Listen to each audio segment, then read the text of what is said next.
ज्ञानतिमिरान्धस्य ज्ञानाञ्जनशलाकया चक्षुरुन्मिलितं येन तस्मै श्रीगुरवे नमः। श्रीचैतन्यमनोभीष्टं स्थापितं येन भूतले स्वयं रूपः कदा मह्यं ददाति स्वपदान्तिकम्। वन्देऽहं श्रीगुरो श्रीयुतपदकमलं श्रीगुरून् वैष्णवांश्च श्रीरूपं साग्रजातं सहगणरघुनाथान्वितं तं सजीवं साद्वैतं सावधूतं परिजनसहितं कृष्णचैतन्यदेवं श्रीराधा कृष्णपादान् सहगणललिता श्रीविशाखान्वितांश्च हे कृष्णकरुणा सिन्धो दीनबन्धो जगत्पते गोपेश गोपिकान्त राधा कान्त नमोऽस्तु ते। तप्त कांचन गौरांगी राधे वृंदावनेश्वरी वृषभानुसुते देवी प्रणमामि हरिप्रिये। वाञ्छाकल्पतरुभ्यश्च कृपा सिन्धुभ्य एव च पतितानां पावनेभ्यो वैष्णवेभ्यो नमो नमः। नमो विष्णुपादाय कृष्णप्रेष्ठाय भूतले श्रीमते भक्तिवेदान्त स्वामिन्निति नामिने। नमस्ते सारस्वते देवे गौरवाणी प्रचारिणे निर्विशेषा शून्यवादी पाश्चात्यदेशतारिणे। जय श्री कृष्ण चैतन्य प्रभु नित्यानंद श्री अद्वैत गदाधर श्रीवासादि गौर भक्तवृंद। हरे Krishna Krishna Krishna Hare Hare Hare Ram Ram Ram Hare Hare. Hare Krishna. So I welcome all of you for today's session. Today we are going to discuss Srimad Bhagavatam, 3rd canto, 23rd chapter, from first sloka onwards. In yesterday's class, we were discussing about marriage of Kardamuni with Mother Devahuti. So they, after marriage, Swayambhu Manu and Shatrupa, they returned back to the capital city Barhishmati. So that is capital for Brahmavarta, and they were well received by their subjects. That means their citizens. They received him very nicely. And also after that, we heard Swayambhu Manu so very nicely was ruling his country and his kingdom. He was emperor. Apart from that, we also heard that for the sake of these future generations, he gave Dharma Shastras, a compilation he gave in the form of book. And his daily schedule was every day morning he was hearing the holy names, Lord's glories, and also evening also he was hearing. So like that he was fully devoted. He was ruling total 71 Mahayugas. So finally, so he got the so Krishna's mercy, Krishna prayed. Then after explaining this, Maitreya Muni was saying that he is going to explain about now later. So now today we are going to see explanation about the glories of Devahuti. We are going to hear glories of Devahuti in this chapter. This chapter mainly will be seeing how after marriage, Mother Devahuti, how she was serving her husband. This we are going to discuss, and also in this chapter we will be discussing about various, that means ways they will be enjoying, because after serving many years, Mother Devahuti expressed her desire to have a child. So then appropriately they enjoyed their life, and finally they got the children. So like this we are going to discuss in this chapter. This chapter also is not having much commentaries from the Acharyas, but Srila Prabhupada gave very solid and elaborate purports on each sloka, and very important. And we'll learn so many things actually from those purports. So I'm so happy to be part of this discussion. Okay, today we'll begin. So first sloka. Maitreya Uvacha Pitrubhyam Prastite Sadvi Patim Ingita Kovida Nityam Paricharat Pritya Bhavaniva Bhavam Prabhum. after marriage. So how she was serving? So let us see. Maitreya continued.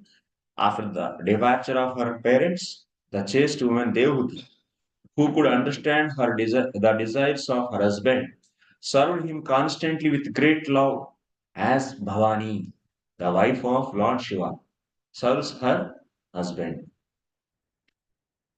Bhava's husband is known as Bhavani. Sorry, Bhava's wife is known as Bhavani.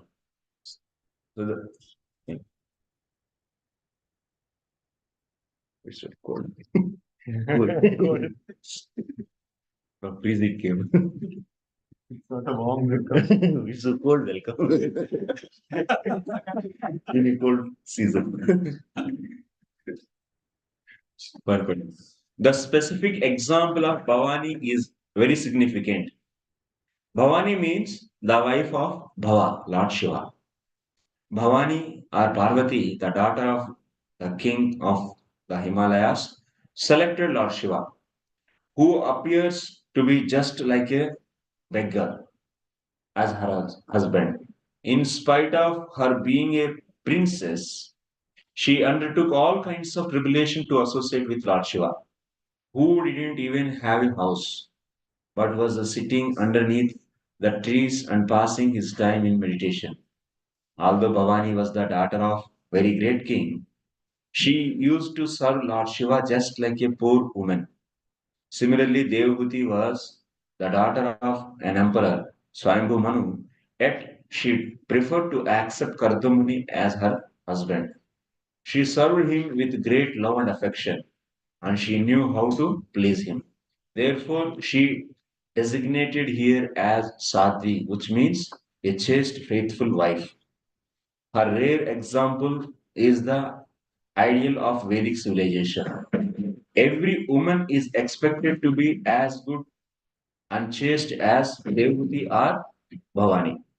So the reason here Prabhupada is giving why Mother Devahuti is compared with Bhavani, because Bhavani's husband is also pure devotee of the Lord and he is also very renounced. Actually, at least Kardamuni is having a small hermitage, but he doesn't have that also. Sitting on the rocks and in the smashana, and he doesn't have place also to sit. And in the smashana, he's sitting and always meditating. But his wife, Mother Parvati, she is also from a great background. So Parvat Putri, actually, king's daughter. But she is also very faithfully serving her husband. Even nothing, no facilities are there. And such a king's daughter coming to a beggar-like person, and he is not at all caring. He is always meditating, and she is taking care of whatever needs he has. So all the time, so in the service of her husband. The same way here, Mother Devuti is also doing service to Kartamani, who is always in the full of his meditation and devotional activities. But she is cooperating and always not only just cooperating, completely assisting. So that's why every woman is expected to be as good and chaste as Devahuti or Bhavani. Today in Hindu society, unmarried girls are still taught to worship Lord Shiva with the idea that they may get husbands like him. They should be beggars and but full of devotees. I don't know if they are having this kind of desire or not, but Prabhupada is saying so they all should desiring Shiva, but they want benediction from the Shiva, but they don't want maybe husband like Shiva. So Vaishnavana Matha Shambhu. Shambhu or Lord Shiva is the ideal Vaishnava. He constantly meditates upon Lord Rama and chants Hare Rama, Hare Rama, Rama Rama, Hare Hare. Lord Shiva has a Vaishnava Sampradaya, which is called the Vishnu Swami Sampradaya. Unmarried girls worship Lord Shiva so that they can expect a husband who is as good a Vaishnava as he. The girls are not taught to select a husband who is very rich or very opulent for material sense gratification. Prabhupada can bring lessons from anywhere actually. And he can give instructions, extreme instructions. So see how the girls are not taught to select. Why they are all inspired to worship Shiva? Because they has to get a husband like Shiva. and that means Vaishnava, and who is not interested in any kind of sense gratification. So that should be the mood of a girl. So while approaching Lord Shiva for an husband, if a girl is fortunate enough to get a husband as good as Lord Shiva in devotional service, then her life becomes perfect. The wife is dependent on the husband, and if the husband is as Vaishnava, then naturally she shares the devotional service of the husband because she renders him service. If woman is very chaste, she will get the whatever the husband does the devotional service, half of that, or any punya if he does, half of that. And if she does, then he will not get. And if she does any sin, if chaste woman by somehow or other, chaste woman she will not do, but even if something happened by her, so any sin, so then husband should take the half of portion. And but husband does any sin, then she will not get anything. That's a reservation is given, but provided conditions are not for every wife. What is that conditions? Chaste wife. Only for chaste wife. Condition. Many times girls they say that wives also, women say that, anyway, my husband does, then I will do. Everything I don't need to do, and I can get automatically half of that. But you should be chaste. You should be fully dedicated to him and serving him fully. Then only you can get half. Otherwise, no. So otherwise, that's it's not. This condition is not applied to them. This is the reciprocation of service and love between husband and wife is the ideal of householders' life. Actually, if you see human psychology, women's so working senses are more powerful than the knowledge senses. This is from the Manusmriti actually. So that's why if you ask them to study Shastra and deeply meditate, it is not possible for them. Knowledge senses are not so strong actually. In general, I am saying it's recorded also anyway. I'm speaking what the truth is truth. But their working senses are very powerful. So, and also it's very difficult for them to take any initiative actually. Taking initiatives also is very, very difficult because working senses means their hands, legs, they can always can be engaged in the various activities, services. Physically, they are not strong, but working senses are strong actually. Physically, if you see the male body is very strong actually, total strength if you see, but working senses, vak, pani, pada, upastha. So these are very strong, and those has to be engaged. So that's why women most of the times they should be engaged in the devotional services like so cooking, cleaning, making garlands, serving deities. They has to be always engaged in these activities. If you ask them to study scriptures and meditate and contemplate on that and deeply analysis and go in these kind of things, it's very difficult for them actually. Their knowledge senses are not so strong like this, like the male, how they have. Male knowledge senses are very strong, very powerful, and that's why they can deeply meditate on the things and contemplate. So, woman, that's why has to be engaged. And Grihastha, definitely, 100%, they should have deities in their house. It's a must, actually. It's a must. And their wives, they has to be engaged in these services all the time. So somehow or other, some menial services to the Lord. So cooking, cleaning, all this. So by this, what will happen? Their working senses are always engaged. They can do whole day work, whole day busy. Like you see gopis in the Vrindavan. Morning, actually, mother is waking up Yasodamaya and first caring of the cows, getting milk, then boiling, and also cleaning and cooking, caring of the children, and like this. After that, husking the grains. Like that, the whole day they are all engaged, but not the very physical strong services. No, they cannot do that. Like big stones lifting, those they cannot. But the small services and very comfortable to their physical strength and such a services they should be engaged. And husband always should lead in these activities. Husband always should lead in the devotional activities, and he should take initiative and help her actually to be engaged in these things. Make her busy actually. Then they will be happily so can serve and they feel so much. That means completeness in this. But studying books, deeply understanding, contemplating is very difficult actually. They will feel very difficulty in these things. Mostly, that means there's some major psychologies like this. Most of the most of the women are like that. So that's why husband always should take the initiative and he should lead, and wife is assisting him faithfully.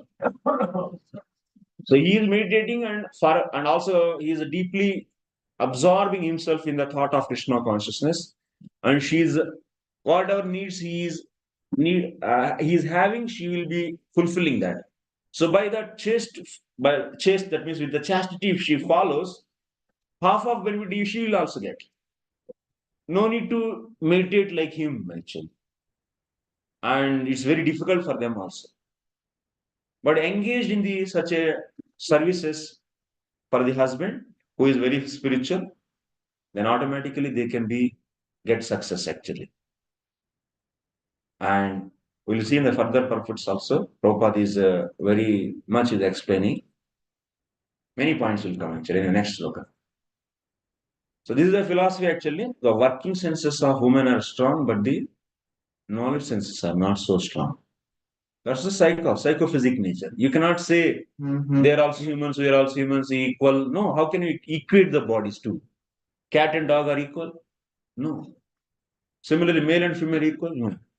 They are not equal. It's impossible actually. You cannot equate. How can you equate actually? Their psychic physic nature is completely different from the man actually.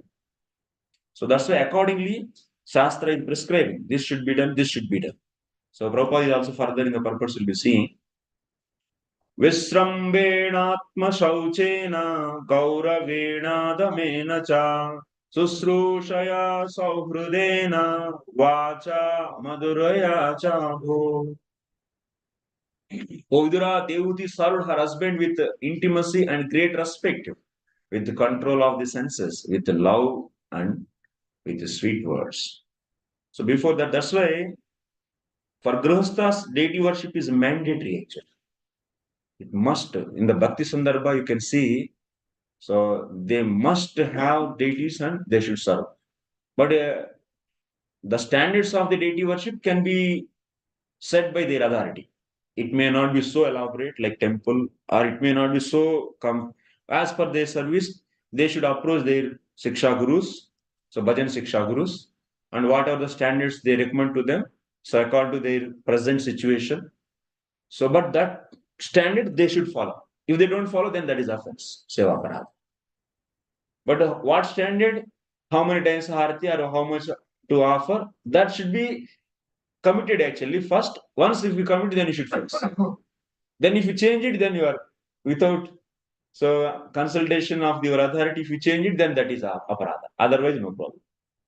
But it's not necessary that you should do like the way it should be done in the temples. No, that kind of so you have reservation. That means excuse is there, whatever. So come that means that kind of chance is there. But if they should have actually, and their wives also properly engaged in these services. For that, we need a second initiation. Second initiation without also you can have worship. But second initiation is that is the main purpose actually. Grosthas definitely they should get second initiation. That is must actually, because this is a movement for creating brahmanas, and they should get and they should do worship. So for that they should be qualified. So and worship that means level increasing of the standards of the worship can be increased. So that they can also call whoever is nearby that. So slowly they should make the people to come to their houses and get the association of the devote, give the association, and like this, Krishna consciousness should be spread further like this. And but brahmacharis deities are needed. It's not necessary actually.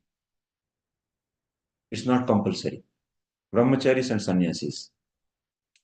And because we don't get that ingredients, whatever the parafline is needed, we cannot get also. And main thing is brahmachari always should follow Guru's instruction.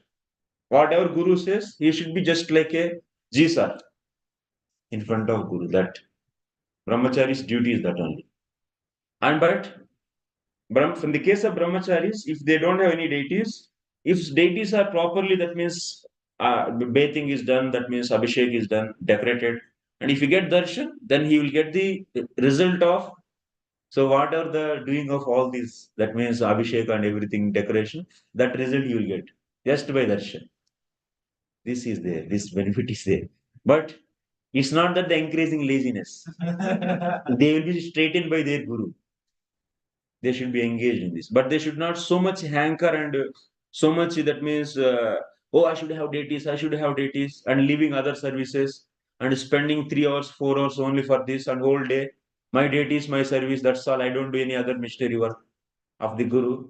No, it's not recommended for them. They should participate in their guru's missionary work and just get darshan of the deities enough is done. But grosthas is different. This is the sandarbhas. It's not my speculation, Baba. This is from this Bhakti Sandarbha, if you want to refer that.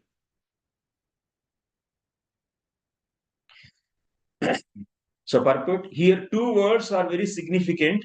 Devahuti served her husband in two ways, Vishrambena and Gauravena. There are two important processes in serving the husband of the Supreme Personality of Godhead. Vishrambena means with intimacy, and Gauravena means with great reverence. The husband is very intimate friend. Husband, for a wife, husband is a good friend also. Therefore, the wife must render service just like an intimate friend. And at the same time, she must understand that the husband is superior in position, and thus she must offer him all respect. So that means, as a friend, husband will be sharing.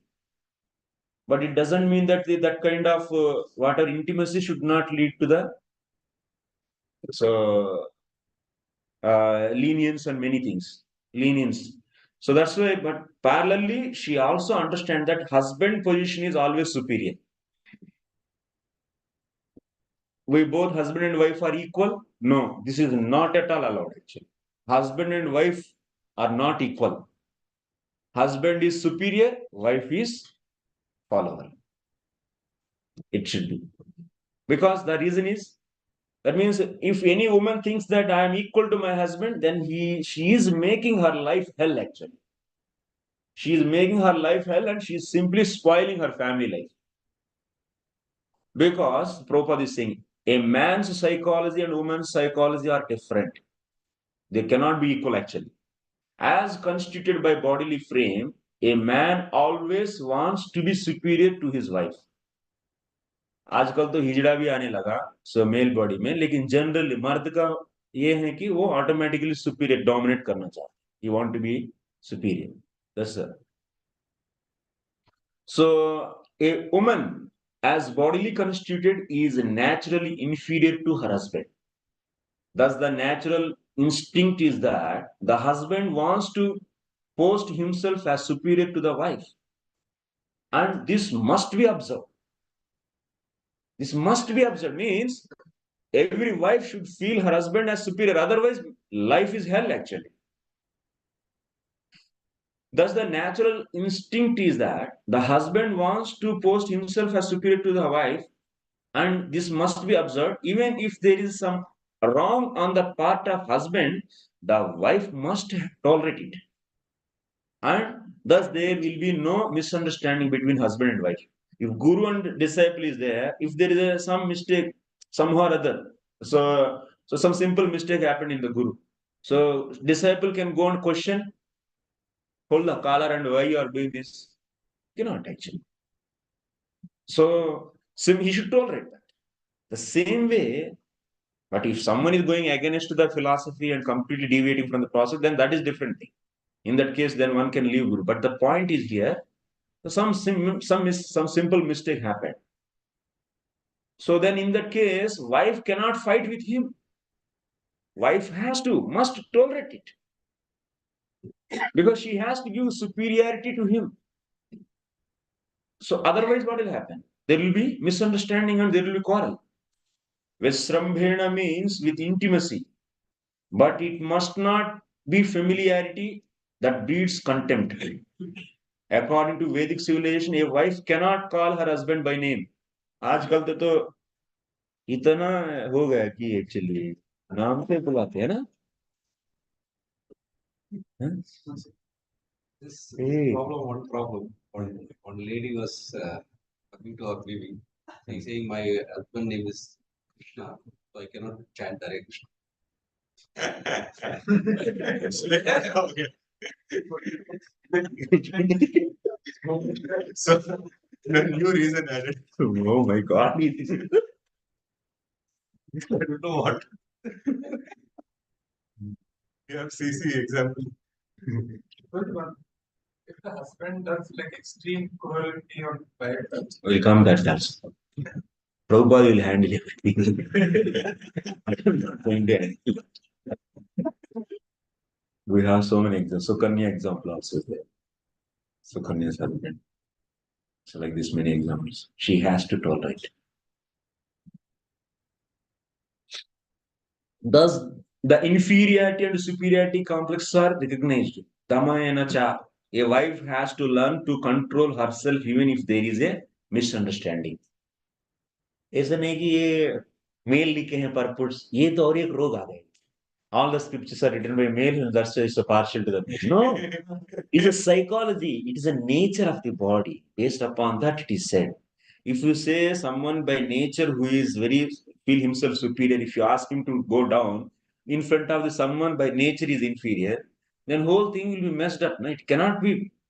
You cannot. That means initially nowadays in the books and also in the culture, it is taught that the male and female both are equal, and that is the all the time is pumped, and you can do anything and everything.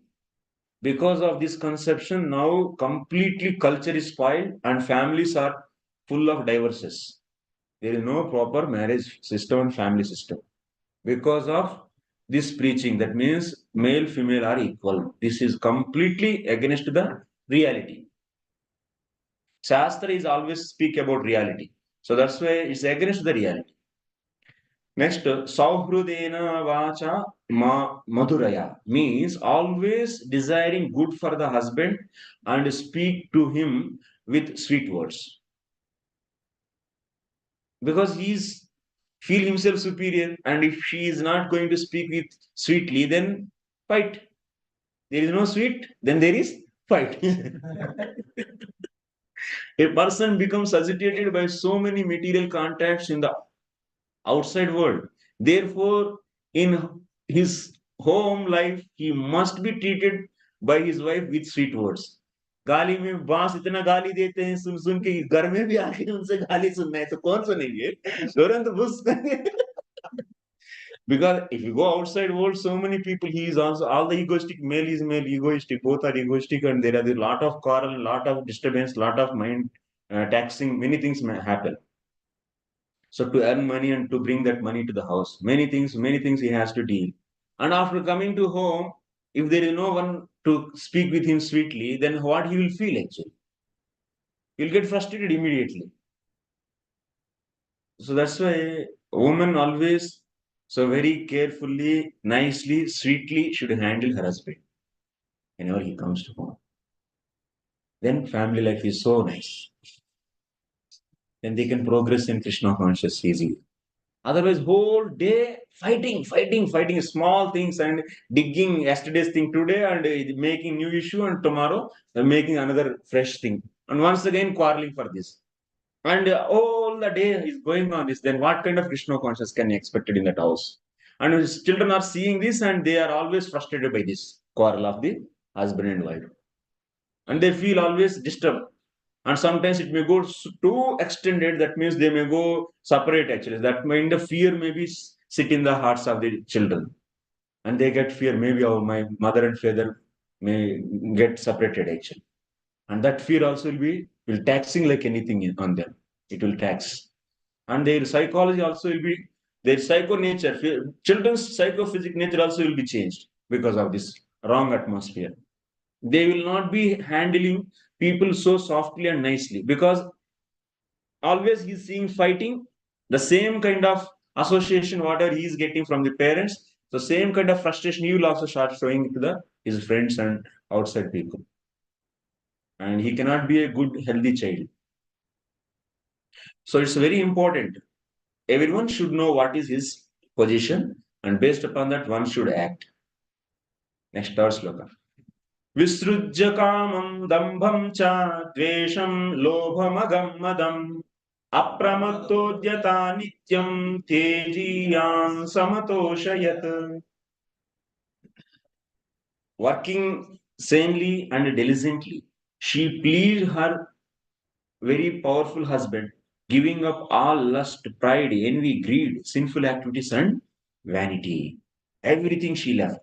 She is not complaining why you are sitting all the time meditation and I am king's daughter and I didn't get any kind of so happiness with you. No, simply whatever my husband wanted, so I have to supply that. Whatever he gives, I accept that and I just follow him. And that means no lust, pride, envy, greed, no nothing, no comparison, nothing. So there, she is very peacefully living with him. Purport, even she is coming from such a great background. Her brothers are kings, and her father is emperor, and by birth she is a princess, and is staying in a small hut with person who is not giving anything actually. No time to speak also, always in the meditation. So, but still no complaints. This is the thing Mataji should learn actually. Fortunately, we don't have Mataji, so that's why no questions more. Otherwise, there could be a fighting actually.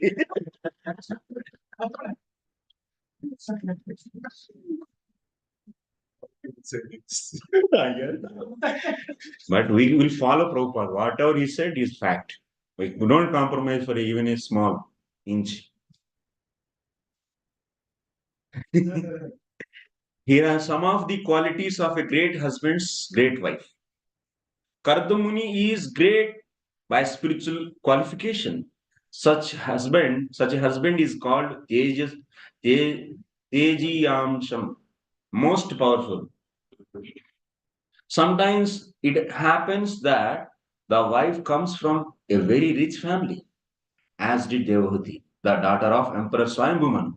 She could have been very proud of her parentage, but that is forbidden. That is forbidden actually. The wife should not be proud of her parental position. Point should be very deeply noted.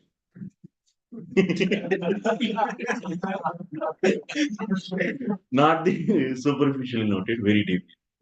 The wife should not be proud of her parental position. You see in the case of Bhavani, see in the case of the Devahuti, anyway actually. They are all king's daughters. But how they were?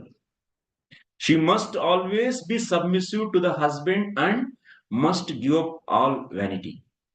As soon as the wife becomes proud of her parentage, her pride creates great misunderstanding between the husband and wife, and their nuptial life is ruined. So gone. If always compares, भिखारी को दे दिया मेरा पिताजी, पिताजी को थोड़ा समय गाली, थोड़ा समय खुद को, सामने पति को, then gone actually. She is making her life hell. No happiness, no peace, nothing will be there actually. Devhuti was very careful about that. And therefore, it is said here that she gave up pride completely. No princess feeling actually. No, simple. I'm just a sadhu's wife. Devhuti was not unfaithful. The most sinful activity for a wife is to accept another husband and another lover. That means she is also not sinful. That's a statement is there. What is sinful in the woman? So Chupke Chupke दूसरे व्यक्ति से बात करना, It's very wrong actually.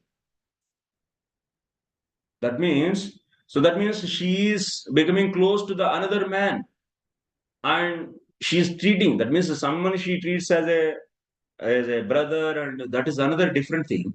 But if someone is just like husband, treating like husband and speaking with another man is a most sinful activity actually. For a wife is to accept another husband or another lover.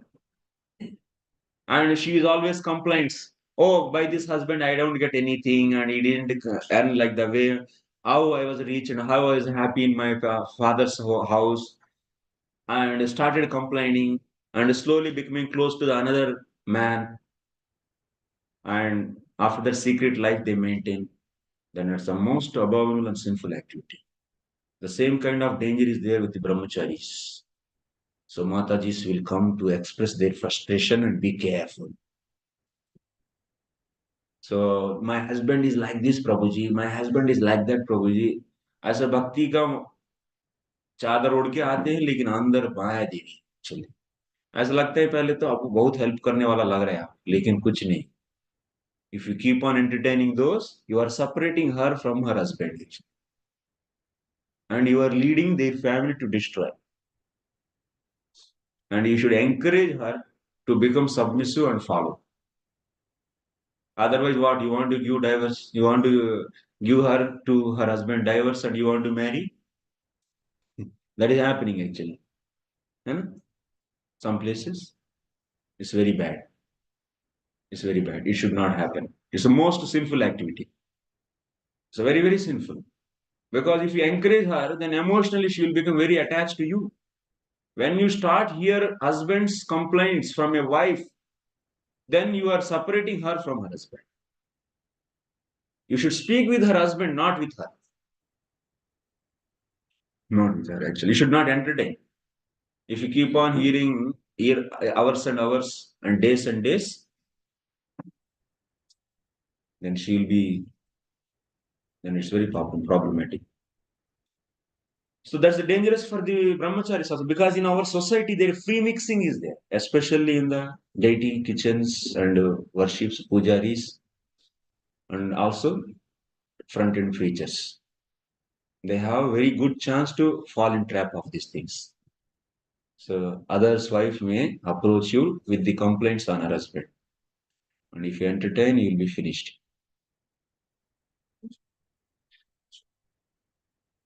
We don't hear, and don't even have the problem in the in his parents. I mean, I have similar issue for a boy who often complains for his parents. I mean, by telling no. Why we can hear? Na? No, I am saying brahmachari hearing from a mother's wife. That's the condition I'm saying. And also, she should be counseled by the respectable, very dignity family actually. So husband and wife, they will be dealing her. The elder grown up grostas, they should deal her actually, not the brahmachari.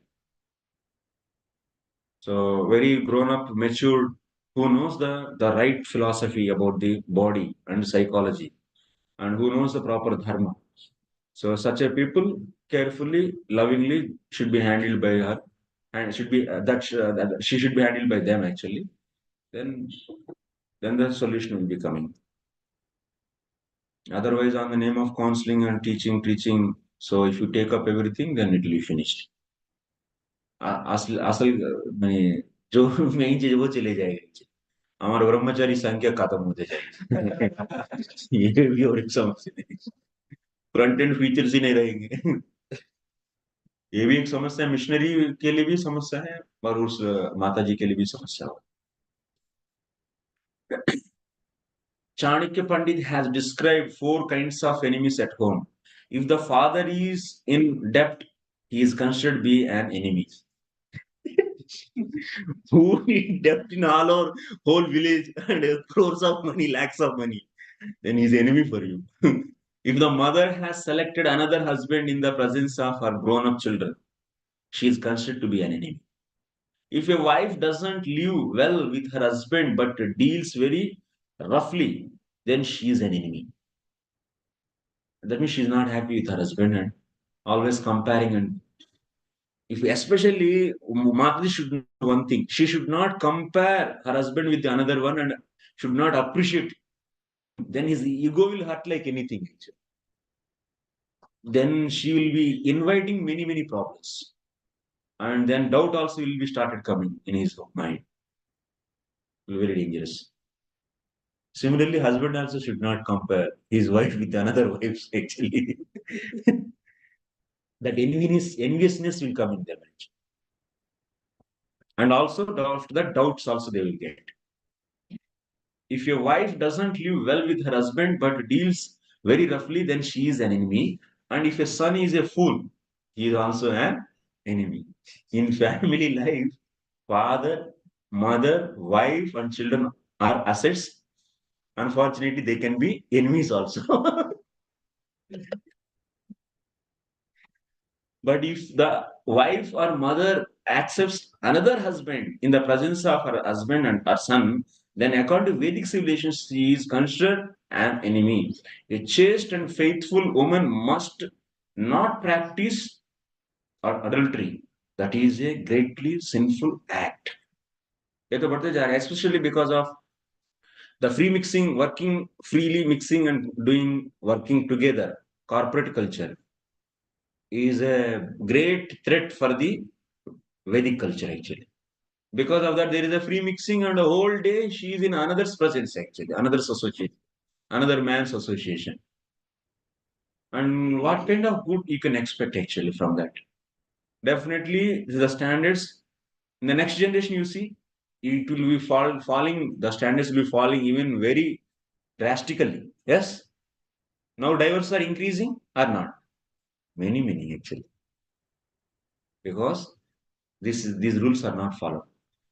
सवै देवर्षिर्वयस्तां मानवीं समनुव्रतां दैवात्करीयसः प्रत्युराशसानां महाशिषः कालेन भूयसा क्षामां कार्षितं व्रतचर्यया प्रेमगद्गदया वाचा पीडितः कृपया ब्रवीत्.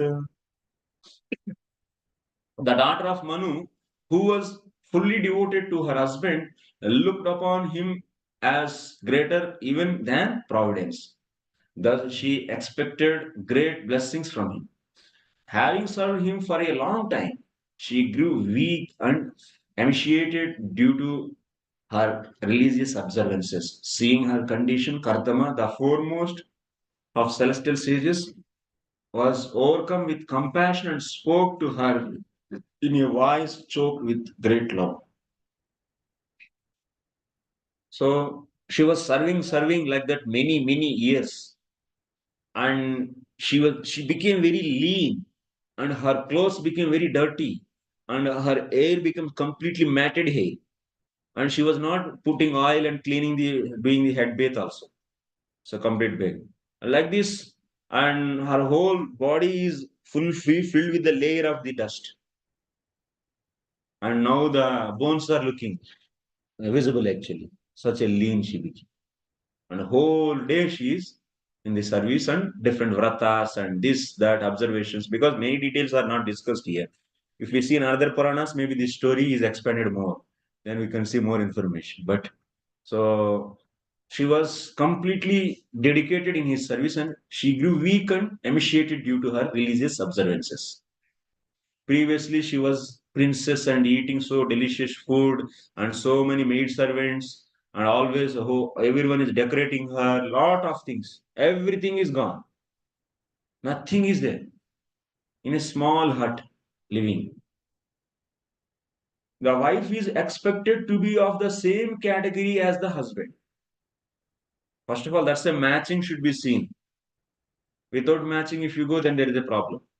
Oh, we are pure devotees, we don't need any matching. This is another problem. First of all, you are in the pure devotional platform, and then why you need marriage?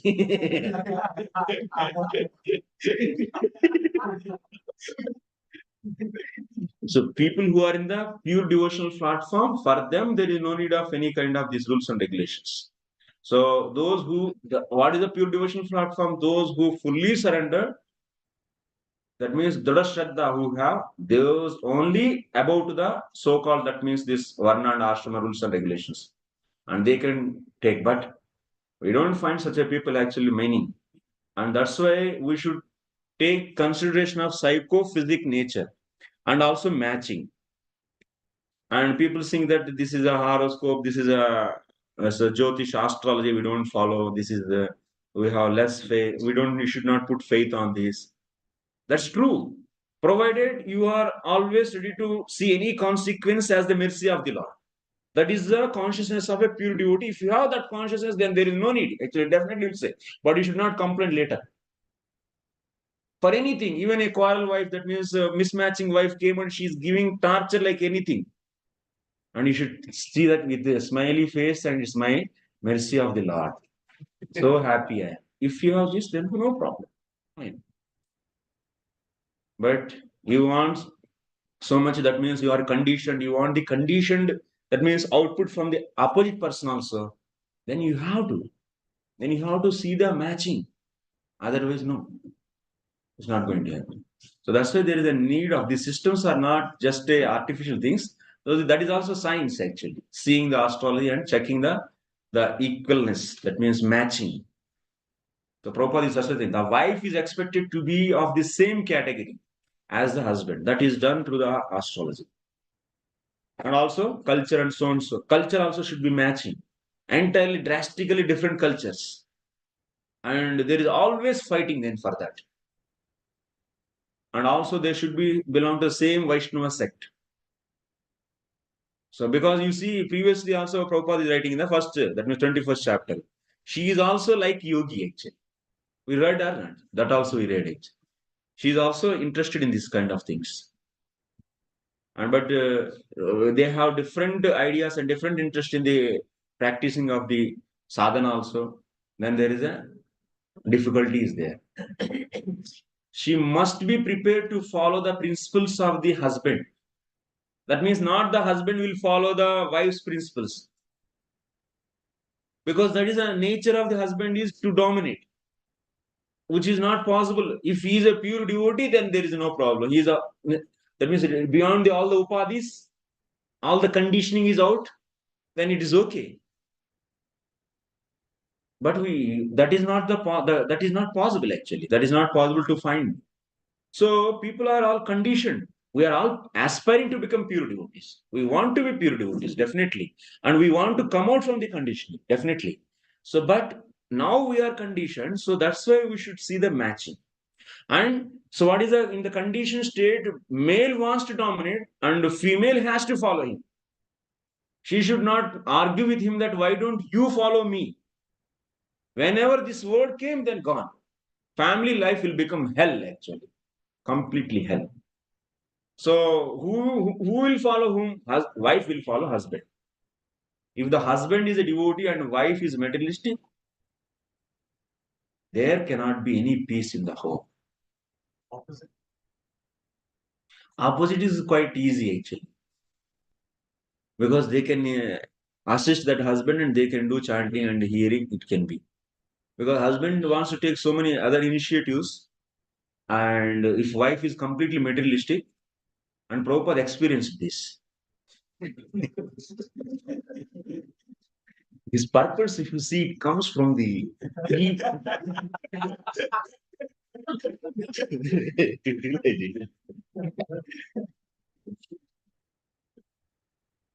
deep realizations and this.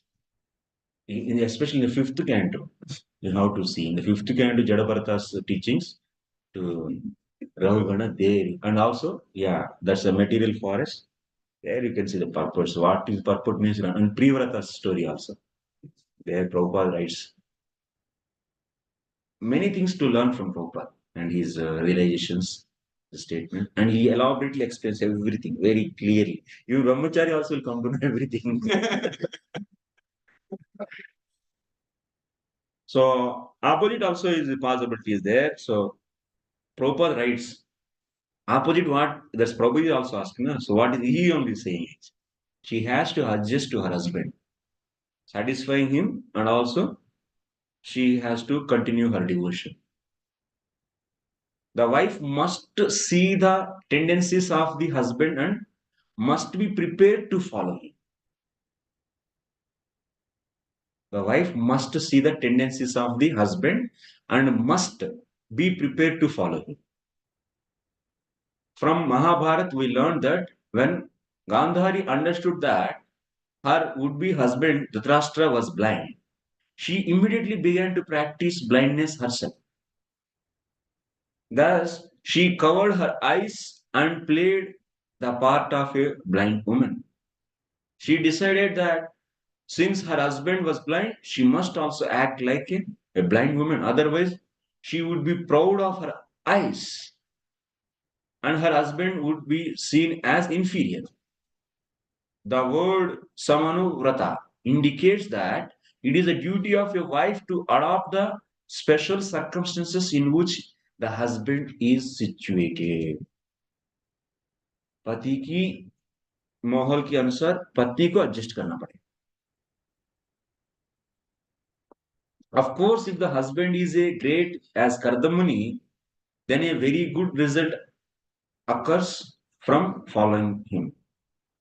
But if the husband is not a great devotee like Kardamuni, it is the wife's duty to adopt herself according to his mentality. Okay, answered? So she had because she cannot reject him and come out. And if you stand on the society, okay, I will do my own devotion. I will not adjust with him. And for my devotion, I will leave my husband. Then she will become like a street woman very soon. As a Panamanian poem pannattu. That means that what it means. From pan, it is falling on the stove. Situation will become more miserable. It will become more miserable. And everyone will access and everyone tease her and everyone play with her. And if she goes to the in-law, the mother's house, her leaving husband, and if goes, then they will see her like a dog. His respected family, they will see like a dog. And otherwise, if they are also not have any culture, if they keep her on their head, then what will happen? She will destroy their family also. Absolutely, she will destroy them because she doesn't have any adjusting mentality. She will enter into the poking into the brother's family life, create disturbance there. So that's why if she is intelligent enough, then adjust and tactfully do her devotion and continue that family life. No divorce. Sometimes this happens that the family it's a meat-eating family and suddenly they become meat. Especially the wife becomes too patient. She has to cook meat and things like that. So how she will adjust? In that scenario, she has to cook meat and slowly she has to so prepare herself at least by impressing them. So for the Lord for offering and like that.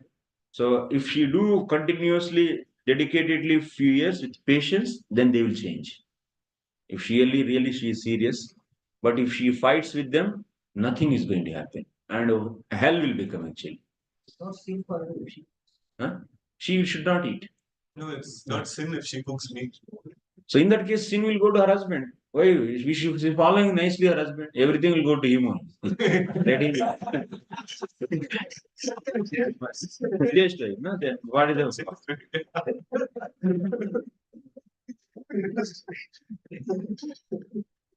She's having reservations also. A lot of reservations given to her. So that's it. If any chaste woman is not properly handled by the husband, then all the sin will go to him only. Everything he has to take. She is safe.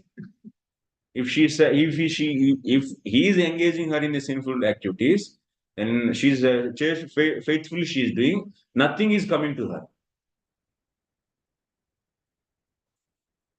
So that's why they are given with the protection also. It's not that they are not they're just not taken care. They have a lot of reservation. Compared to male, females have a lot of reservation. And they should understand the situation properly. unnecessarily competing with the male, they are losing their reservation by this. They are losing their reservation. That makes married life very happy. If she adjusts and goes on, and she can easily achieve, she can control her husband very easily. Actually, he might be hero line in the street, but that line can be easily controlled by a single woman, easy. By chaste, with chastity, and she faithfully serves him, so adjust according to him, and so in due course of time, she can bring him into her control. It's nothing difficult. Lord, how he is controlled by his devotees, man can be easily controlled by chaste woman. Even the great angry husbands will become just like dogs in front of their wives, because that is the only ability she can get when she is chaste. But she always quarrels and looks for the other man's association and make the other plans. Then she will lose the ability of controlling her husband and gone. Then definitely there will be so problems more and more. It is also mentioned herein that by following the strict vows of a chaste woman, Princess Devahuti became very skinny, and therefore her husband became compassionate. He knew that she was the daughter of a great king and yet was serving him just like an ordinary woman. She was reduced in health by such activities, and he became compassionate and addressed her as follows. So see, now what he's going to give. She cannot imagine also such a thing he's going to give, because he has compassion. She finally Devahuti won the heart of Kardamani. Kardamavacha. Tusto hamadya tava manavi manadaya Susrushaya paramaya paraya cha bhaktya Yo dehi namayatiwa sudrusa deho Navekshita samuchita shapitum madarde. Kardamuni said, "O respectful daughter of Swayambhumanu, today I am very much pleased with you for your great devotion and most excellent and loving service. Since the body is so dear to embodied beings, I am astonished that you have neglected your own body to use it on my behalf." Because Kardamuni became successful because there's a Devahuti's help is there. He's feeling that. Purport, it is indicated here that one's body is very dear. Yet Devahuti was so faithful to her husband that not only did she serve him with great devotion, service, and respect, but she didn't even care for her own health. This is called selfless service. A devotee also should serve Lord like this. So devotee also should serve. That's why definitely Lord also will take care. So it appears that Devahuti had no sense pleasure, even with her husband. Otherwise, she wouldn't have deteriorated in health. Because if husband has taken care and nice food he is giving, and also nice pleasure is giving, so because of happiness, health will be maintained. So, but she is not getting any kind of health, so happiness from her husband. Acting to facilitate Kardam Muni's engagement in spiritual elevation, she continually assisted him, not caring for bodily comfort. It is the duty of a faithful and chaste wife to help her husband in every respect, especially when the husband is engaged in Krishna consciousness. In this case, the husband also amply rewarded the wife. This is not to be expected by a woman who is the wife of an ordinary person. Don't expect like Kardamuni, huh? Because according to his capacity, he can give the reward. But Gardamani is going to give such a big reward. That is not expected by everyone. Actually, cannot be expected by every woman, every wife. ये मे स्वधर्मनिरतस्य तपस्वमादि विद्यात्मयोगा विजिता भगवत्प्रसादा तानेव ते मदनुसेवनया वरुद्धान् दृष्टिं प्रपश्य वितराम्य शोकान्. He's offering actually now. Kardamuni continued, I have achieved the blessings of the Lord in discharging my own religious life of austerity, meditation, and Krishna consciousness. Although you have not experienced these achievements, which are from which are free from fear and lamentation, I shall offer them to you because you are engaged in my service. Now, just to look at them, I am giving you the transcendental vision to see how now nice they are. That means Kardamuni practiced samadhi, and also here you see many things. The sloka.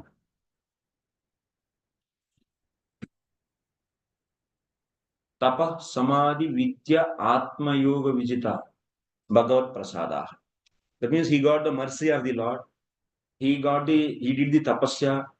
He did the meditation samadhi, and he acquired the Atma Vidya and Bhagavad Prasada. All these things he got. Now he wants to give these things to Devuti, which are Abhayan, Ashokan. All these things are spiritual things. That means spiritual knowledge he wants to give. And also, so he did the yoga and yoga Shaktis he wants to give to her. And he wants to share the Lord's mercy with her. So, which are all transcendental. Disciple also by service he can get the Vidya. Yes, yes. Prabhupada writes that. Guru also should not be cheating. Not cheating, that he should be giving actually. He should feel duty of giving all these things to a faithful disciple. If you assist Guru in all his practices, so disciple also will get benefits from that.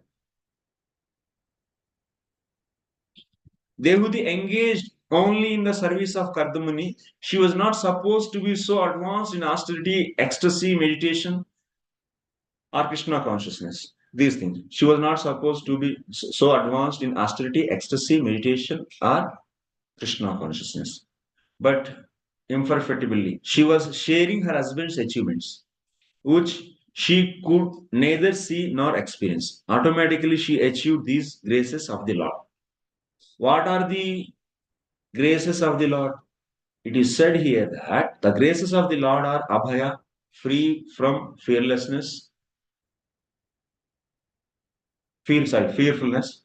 In the material world, if someone accumulates $1 million, he is always full of fear because he is always thinking, what if the money is lost? But the benediction of the Lord, Bhagavad Prasada, is never to be lost. It is simply to be achieved. There is no question of loss. One simply gains and enjoys gaining. Bhagavad Gita also confirms this. When one achieves the grace of the Lord, the result is that sarva dukkhani in all distresses are destroyed. Come to this. For spiritual achievement, the easiest path is to take shelter of bona fide spiritual master and serve him with heart and soul. Like how a chaste woman, so is serving husband and getting the result, same way. So disciple, especially saffron. So if they follow the guru's instruction and faithfully, dedicatedly, if he serve, assist his spiritual master, then he will be getting all the benefits. That is the secret of success. A steady, as stated by Vishnu Chakra Thakur in his 8th stanza of prayer to the spiritual master, Yasya Prasadat Bhagavad Prasada. By serving or receiving the grace of the spiritual master, one receives the grace of Supreme Lord. By serving her devoted husband, Kardamuni Devuti shared in his achievements. Similarly, a sincere disciple, simply by serving a bona fide spiritual master, can achieve all the mercy of the Lord and the spiritual master simultaneously.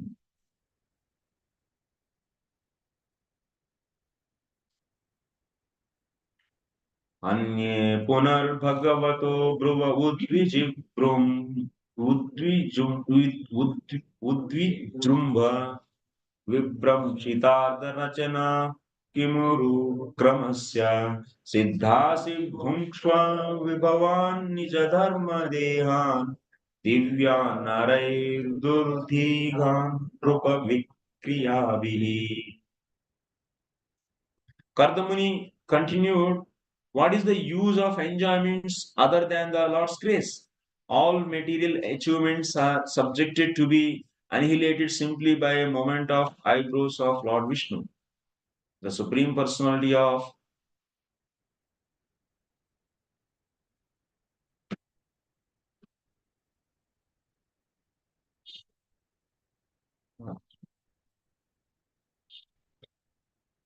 the Supreme Personality of Godhead.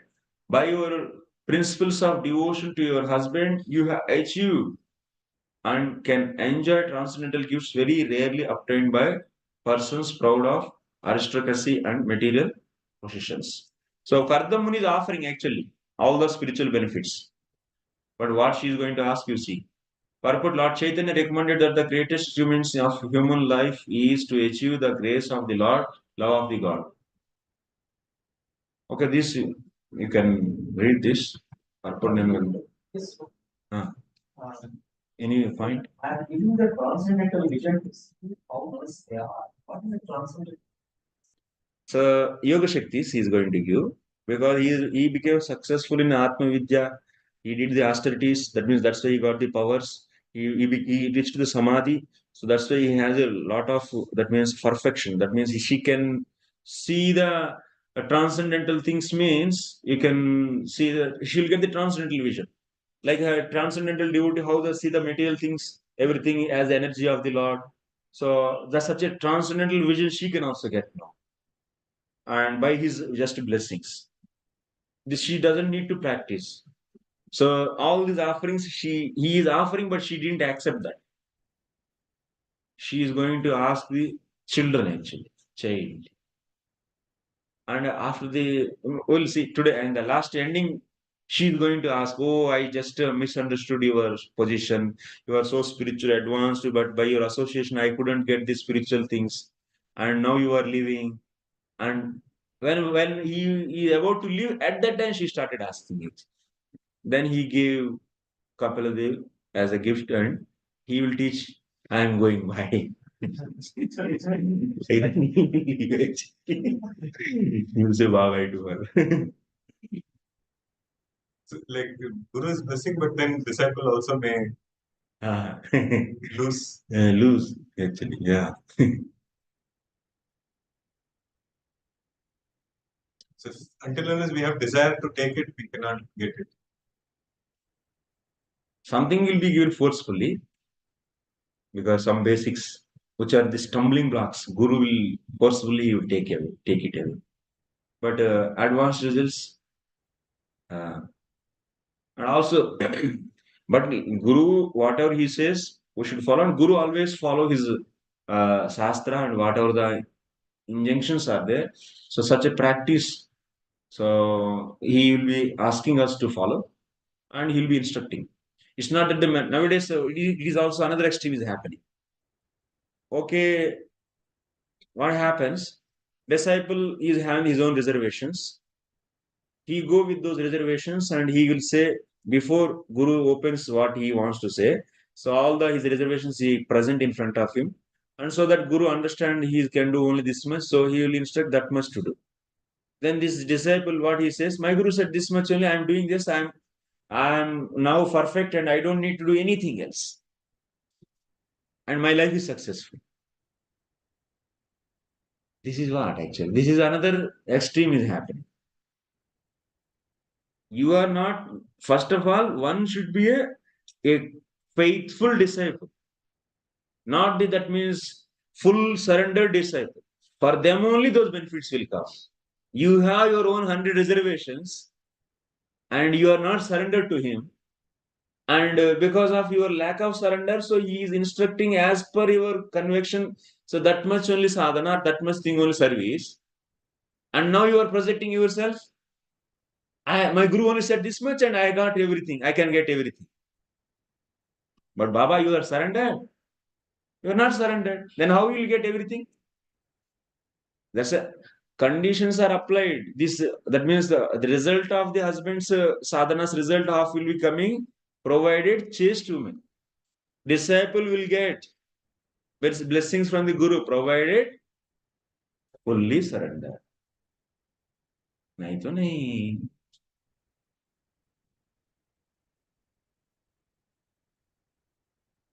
So that's why we overlook.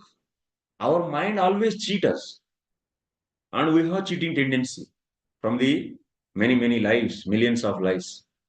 So that's why we want to cheat also ourselves.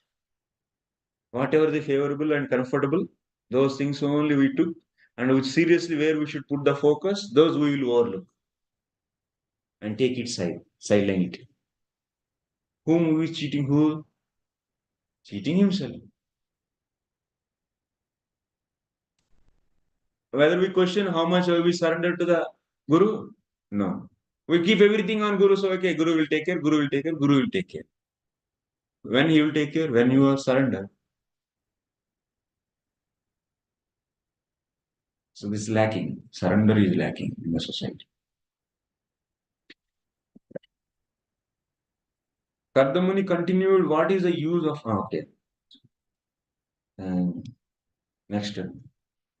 एवं ब्रुवाण बल किल योग माया विद्या विचक्षणमवेक्ष्य गातिरासीत् सम्प्रश्र विह्वलया Girish व्रीडावलोक विलसत् हसितानना. Translation: upon hearing the speaking of her husband, who excelled in knowledge of all kinds of transcendental science, innocent Devati was very satisfied, her smiling face shining with a slightly bashful glance. She spoke in a choked voice because of great humility and love. After these many days, these many years, my husband recognized me and he is asking. So he wants to share. So by this love, she became now not able to speak actually. Choked voice. Purport, it is said that if one is ready, is already engaged in Krishna consciousness and is rendering transcendental loving service to the Lord, then it can be supposed that he has finished all recommended courses of austerity, penance, religion, sacrifice, mystic yoga, and meditation. Devati's husband was so expert in the transcendental science that there was nothing for him to argue about. And when she heard him speak, she was confident that since he was very much advanced in devotion service, he had already surpassed all transcendental educational activities. She had no doubt about the gifts offered by her husband. She knew that he was expert in offering such gifts.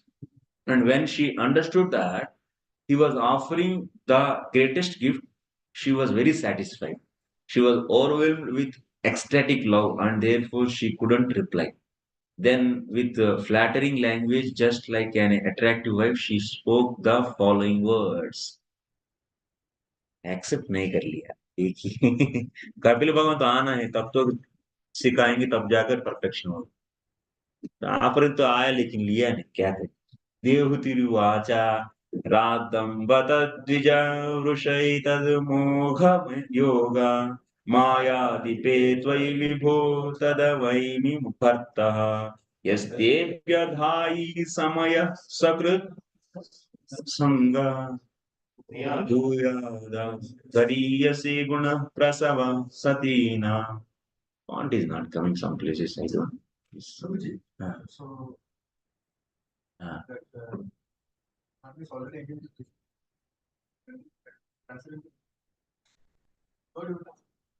Not pure devotion. But sadhana of bhakti. No, he is mixing karma also. So, Prabhupada actually always encourages pure devotion service and he writes. So, Kardama, he is, after leaving this, then he'll be doing the pure devotion service, leaving the family life. Before that, he is doing the various activities also, other activities, tapasya. These are all not come under the pure devotion. Tapasya is comes under the Gnana Marga. And also he is doing the sacrifices, many things. Karmamayi, that means Balim Vahami. There we are seen, na? Karmamayi. So, and also he is karma and bhakti, both he wants to do. And yoga also he was doing. One is already in the transcendental outside. It can be supposed that as that is Pure devotion. If you do, you don't need to do any other service, other angas, other sadhanas like tapasya and gnana. This kind of sadhanas you don't need to do on yoga. Only just to exclusive devotion means Shravana Kirtanadi Rupa Bhakti. If you do, so that is sufficient actually. So that is a Vyavasayatmika Buddhi Rekeha Kurunandan. There, so Vishwanath Chakravarti Thakur explains what is pure devotion service in that Vyakya. So here, see, Devahuti said, "My dear husband, O best of Brahmanas, I know that you have achieved perfection and are the master of all the infallible mystic powers because you are under the perfection of Yogamaya, the transcendental nature. But you once made a promise that made that our body union should now fulfill. Since children are great quality for a chaste woman who has a glorious husband. That's woman psychology actually. They want to have children. So that's a natural tendency and that has to be so avoided actually. When woman does the Rutusnana, that means after menstruational period, so she get bathed and for a child, if she approaches and if you don't encourage, if you don't give a child, that means if you don't go for intercourse with her to produce a child, then it is equal to the Bruna Hatya. It's a sin actually. So because you have to so give a child to her. Because already now she's ready to give birth to a baby and you are not allowing, that's equal to the Hatya actually.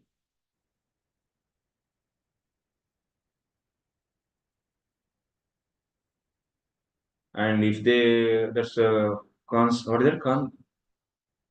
Concept, what is that? Conceptual pills, something they use something contraceptives methods. That should not at all be used actually. And not satisfying also is the sin actually. That means she wants a child, for that she's approaching. Then no.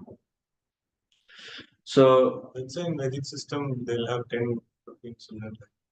yes. They can have it. They should have. Grostha means yes. They should have at least 5 to 10. तो भगवान तो पोषण करेंगे कोई बात School fees and all this. No schools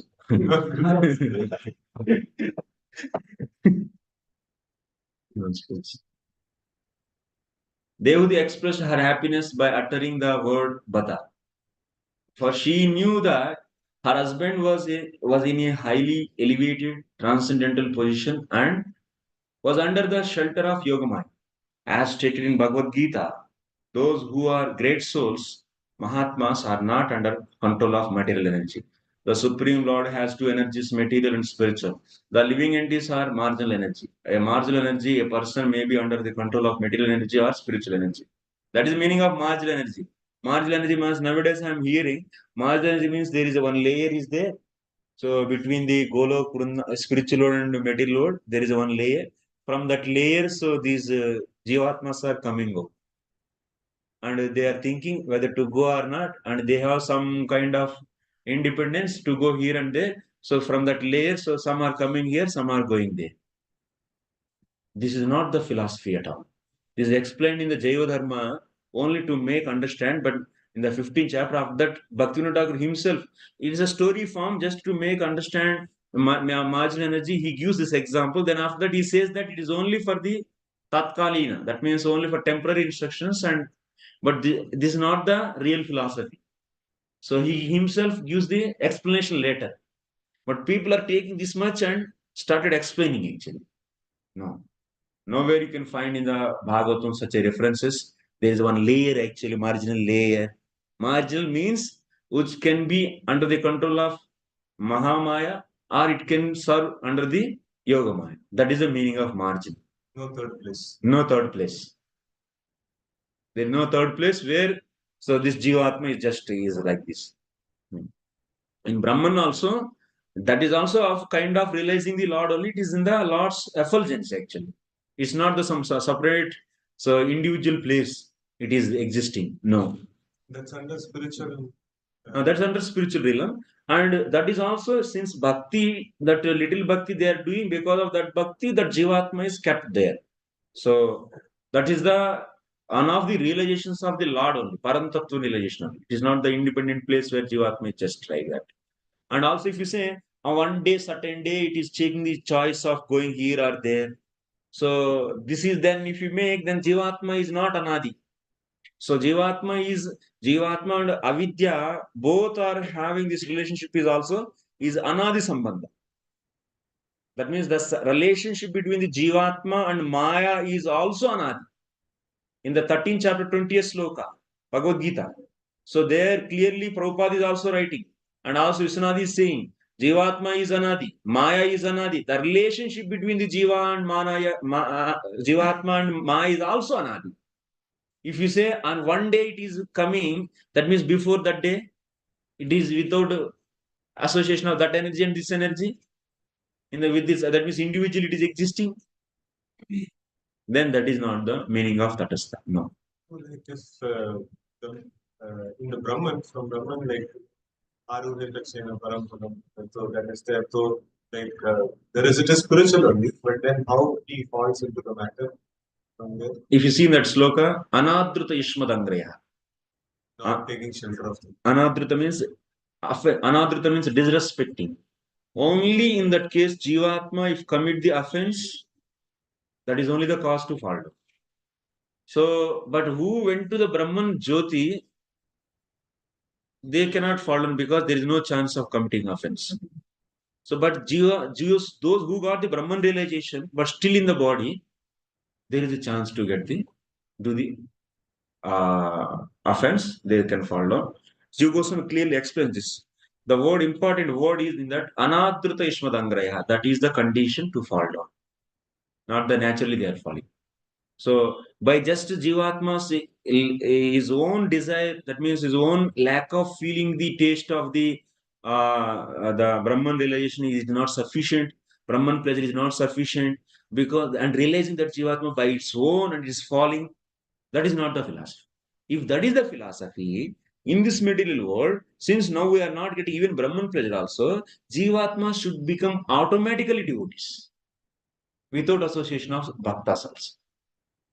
If that is a natural tendency, Jivatma's natural situation, it itself can realize that I should get this Brahman Brahman pleasure, and on top of that, this Lord's pleasure also I should get, and naturally it itself can come to know this. Then what is the point of association of devotees? And bhakti comes from the sadhus. Vaishnavas association is the beginning of the devotion. Then everything will be So this falling from Brahman platform means so happens only when he is there in the body. journey. So Prabhupada is saying the fall from Brahman. Is it philanthropic? So what is that? That means he is realized Brahman realization, but he is did some offense. That's why bhakti immediately takes back the kripa. Because of little bhakti only, because by sattva guna one cannot become a transcendental. कोई भी व्यक्ति दलदल में है, दलदल में रहने वाला व्यक्ति दलदल की सपोर्ट से बाहर नहीं आ सकता. Someone Jivatma which is there in the modes of three modes. So by help of these three modes, it cannot come out the three modes. So that means it cannot come to the Brahman realization just by the three modes. Just by practicing even Sattva-guna, it can maximum realize I am not body, I am soul. But by help of Sattva-guna, it cannot realize I am Brahman. To realize I am Brahman, so it needs the help of the bhakti. So that's in the 14th chapter, what is the last but one sloka? Mamcha avyabhicharena bhakti yogena sevate. So though there also jnanis, ultimately they should leave the jnana, and finally whatever little bhakti they did, and that means in that state, that means if you see in our diagram here So they leave the gnana also. That means practicing gnana sadhanas also they leave. So gnana, they will cut with the gnana with the gnana. Like if you rub the two wooden sticks, the fire will come and that fire will destroy both. That means both wooden sticks will be burnt out. Similarly, when they do practice the gnana, gnana is cut the gnana. That means sattvaguna will cut the sattvaguna. Finally, what they will be having? They will be having the little bhakti. So, by help of this bhakti, they are able to realize I am Brahman. Bhakti is superior to three modes, and that will pull this Jivatma transcendental. That means he can become sayetan guna samatitya. He can samatitya means crossing. He can cross these three gunas with the help of bhakti only. So that's why jnanis also at certain stage they should become devotees, pure devotees. But pure devotees means they are not pure devotees like this. That means they also should take not pure devotees, they should take exclusive shelter of bhakti. To attain Brahman. Brahman relationship. Avyabhicharena means exclusively devotion. Bhakti yogena. Then only they can get. That's in the 14th chapter, that's a Jnana Yoga chapter. There he's saying, Krishna is saying that is the purpose actually. Otherwise they cannot. Because other than, that's why Lord is saying that so mameva ye prapadyante mayam etam tarantite. That is applicable for the Jnanis, Ashtanga Yogis and Bhaktas also. Jnanis also should come to, oh, this Jnana is not useful now to realize Brahman. Bhakti only is full. So, and they should take the exclusive shelter of the Bhakti. Then they should do the exclusive Bhakti help they take. Then only they can go into the Brahman relation. But they don't see Bhakti as a sadhya. They see Bhakti as just a tool sadhana. That is the lacking nature. They are not pure devotees. But they do take the shelter of the exclusive devotion.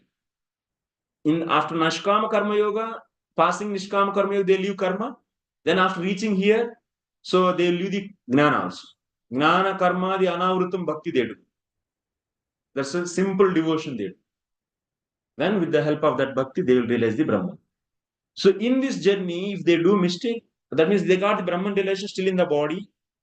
So then what will happen? If they commit any mistake, they fall down. Very dangerous place that is also. Very good chances are there. Unknowingly also can happen. Then also they will fall down. This can happen in Bhakti also, no? Bhakti also.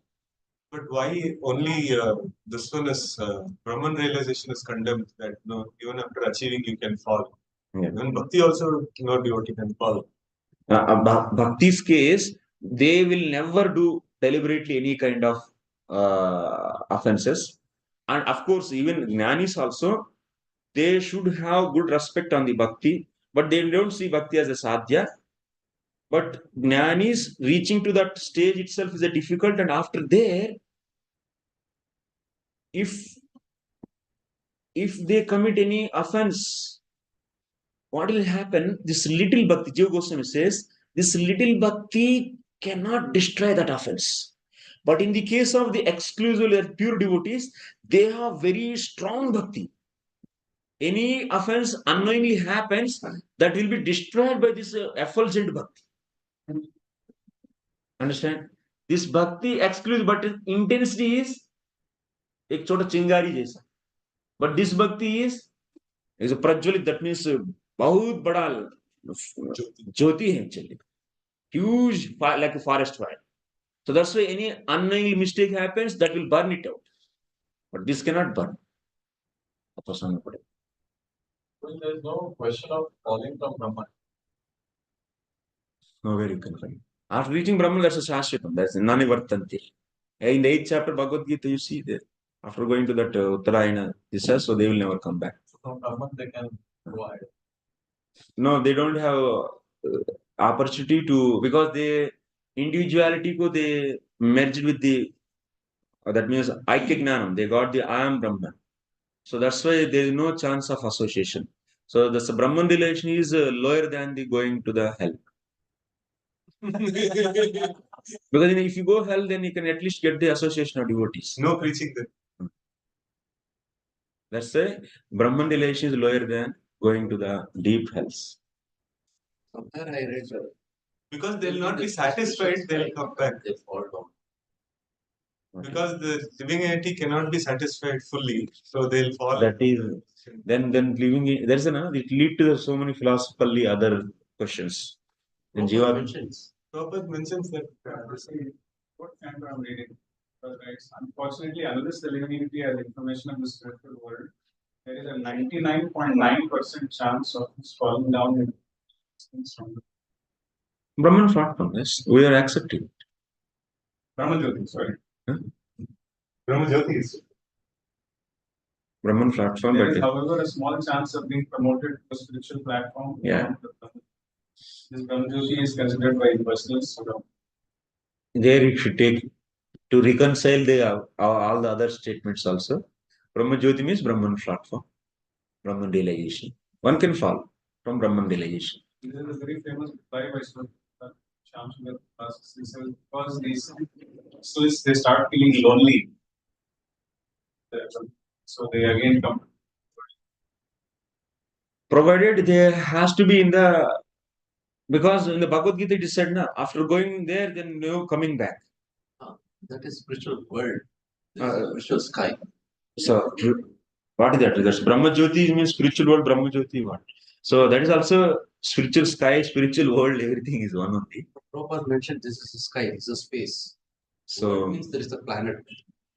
no. If in the 8th chapter of the Bhagavad Gita, they are going to the Brahma Jyoti only. That means whatever you think sky, it is sky only. There only it is mentioned that Nanivartanti. They will never come back. So once the Brahman, Paramatma, and Bhagavan realizations, so after these realizations, no coming back. But if they get association, further without association of pure devotee, nobody, without their mercy, nobody can understand what is pure devotion. And nobody can aspire for that, cannot develop such a surrender with the mercy of the pure devotees only. So that's why, but directly, if you see any sloka like Aruruksha, this is the Arurukhya, this is the sloka, the Brahmaji's prayers, 10th canto, 14th chapter. There we can see falling from the Brahman platform.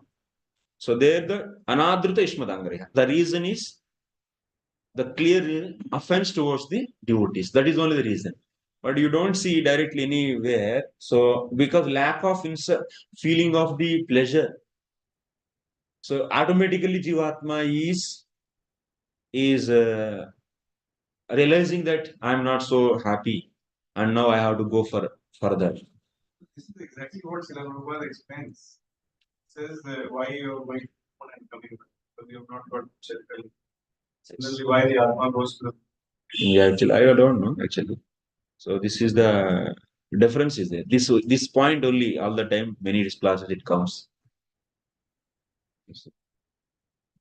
But if you say like that, if everyone should realize Brahman, then why only Brahman? Why not the Bhagavan realization? So that means everyone should feel that no Jivatma, many lives suffering here without any devotees association. Oh, I am missing something, Bhagavan realization. That means then automatically it should feel that and become. And also we can see in the main. Unsatisfied and he's roaming. He cannot automatically feel.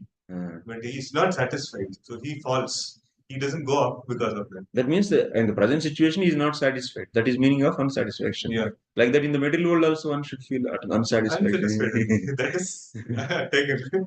So Siddhanta is actually, that's why Prabhupada says in some places, Jivatma is anadi from this material world and it is suffering. And it is coming to know, we are losing the time also. So the main point. So it is coming to know about his spiritual transcendental position and Lord's position by the help of devotee only. So that's why bhakti begins with the bhakti. And until unless there is no association of devotee, there is no beginning of the bhakti. So this is the axiom established actually by the many places. And so if you say, so there is a problem, that's why. Prabhupada also says for the preaching purpose, we say many things. So that, and also Prabhupada never condemned also this, whatever we discussed from the Anadi also, this is the thing. And never he condemned that it's wrong, he never says. But only the problem is, only the point is, if Jivatma knows everything and is Anadi, so the word 13th chapter 20th sloka, if you see very clear, Prabhupada himself writes. So nobody knows from Anadi we are here and nobody knows why it is here. It is here from Anadi. And Vishwanath says that Anadi means Navidyate Adi Karanam Yasya. So then why if we are here from the Anadi, from the beginningless, Prabhupada also writes in English, beginningless. There is no not time memorial writes. He writes beginningless. There is no beginning. So if we say beginningless, we are here. Why some jivas are here beginningless, and why some jivas are the spiritual from the beginningless? So then Vishwanath writes that here Anadi means Navidyate Adi Karanam Yasya Saha. He clearly quotes that Adi Karanam, that means beginning cause you cannot find. And if, for that, Prabhupada translates that nobody knows what is the beginning cause to be here. And it is like that only. So, like that, also we have purpose. Okay, we'll discuss this. It is, come to the Karadamani.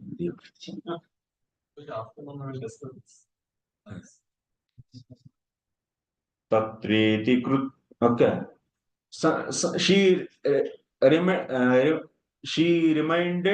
her husband of his promise to her parents, I will remain only until the time of Devahuti's pregnancy. She reminded him that for a chaste woman to have a child by a great personality is most glorious. She wanted to be pregnant and she prayed for that. That is the desire of any woman. They want to be pregnant. Now she was offered with these spiritual realizations, and but she's asking baby. तत्रेति कृत्यामुपशिक्ष यथोपदेशं येनेश मे कर्षितोतिरिदं सयात्मा सिद्ध्येत ते कृतमनोभवघर्षिताय दीनस्तदीश भवनं सदृशं विचक्ष्व. Devuti continued, my dear Lord, I am struck by existed emotion for you. Therefore, kindly make what arrangements must be made according to the scriptures so that my skinny body, emaciated through unsatisfied passion, may be rendered fit for you. Also, my Lord, please think of a suitable house for this purpose. घर भी नहीं है अभी तक क्या है ये इतना साल हो गया why she's actually see she is a very intelligent woman. She's not asking a house just for the her pleasure because she wants to have such a comfortable situation and a good body. So Prabhupada is giving reason and you will read this very nicely is writing why she's desiring house and why she is desiring a good body actually that means decoration and everything. So the Vedic literature are not only full of spiritual instructions but are also instructive in how to prosecute material existence very nicely with the ultimate aim of spiritual perfection. Devati asked her husband, therefore, how to prepare herself for sex life according to Vedic instructions. Sex life is especially meant for having good children. The circumstances for creating good children are mentioned in Kama Sutra, the scripture in which suitable arrangements are prescribed for factually glorious sex life. Everything needed is mentioned in the scriptures. What sort of house and decorations there should be, what sort of dress the wife should have, how she should be decorated with ornaments, scents, and other attractive features, and so on. With these requisites fulfilled, the husband will be attracted by her beauty and a favorable mental situation will be created. Point should be noted. With these requisites fulfilled, the husband will be attracted by her beauty. She wants to attract her husband. That is the main point. And a favorable mental situation will be created. The mental situation at the time of sex life may then be transferred into the womb of the wife. A pleasing feeling of husband will lead to a nice children actually. And good children can come out of that pregnancy. Here is a special reference to Devahuti's bodily features.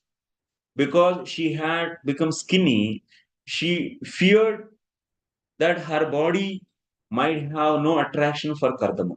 She wanted to be instructed how to improve her bodily condition in order to attract her husband.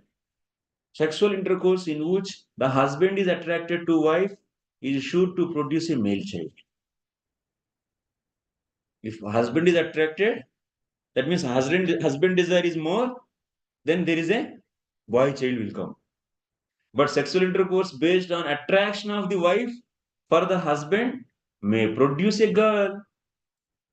It's an important science, you know? That is mentioned in Ayurveda. When the passion of woman is greater, there is a chance of a girl's being born.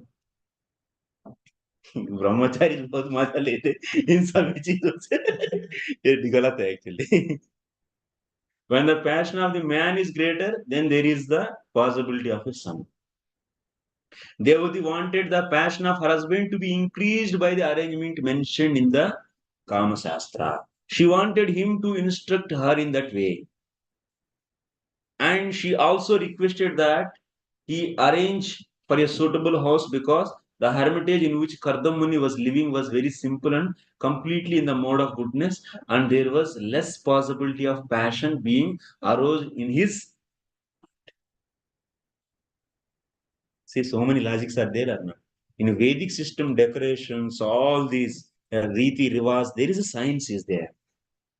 And there is a nice food items they keep in the first night. Actually, we all know this in the movies also we have seen, not in practical life. So and also good scent and this. They should maintain cleanliness also. Just by going to the wife, getting the bad smell and you are doing it, painted.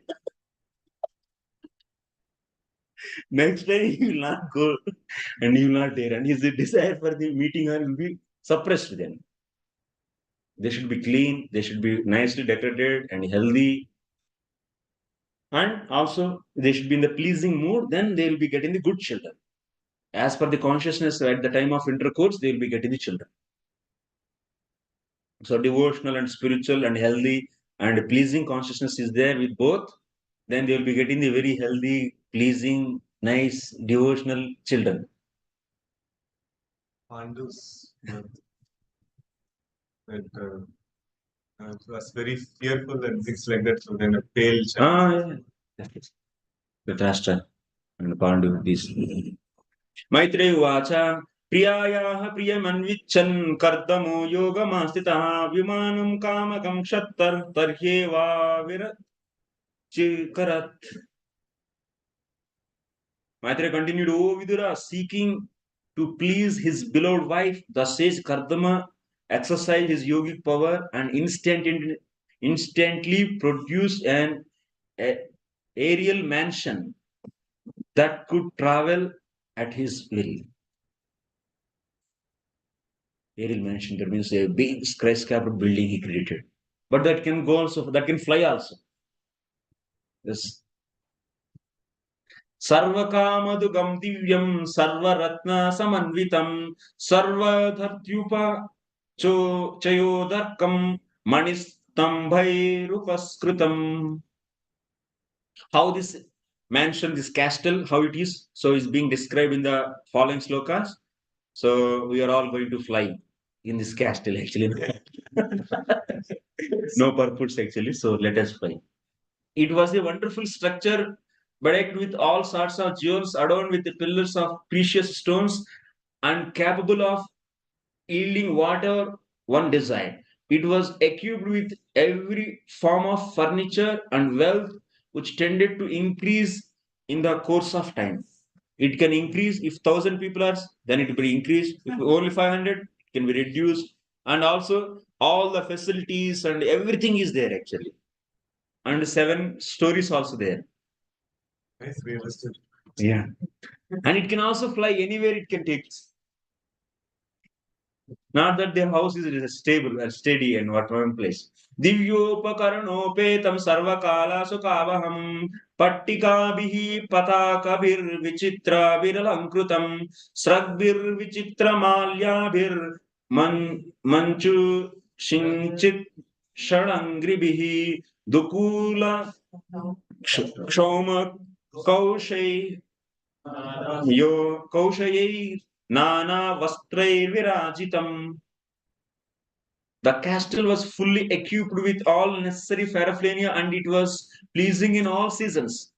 That means it's fully air conditioned. That means in the winter it will be hot, in the summer it will be cool.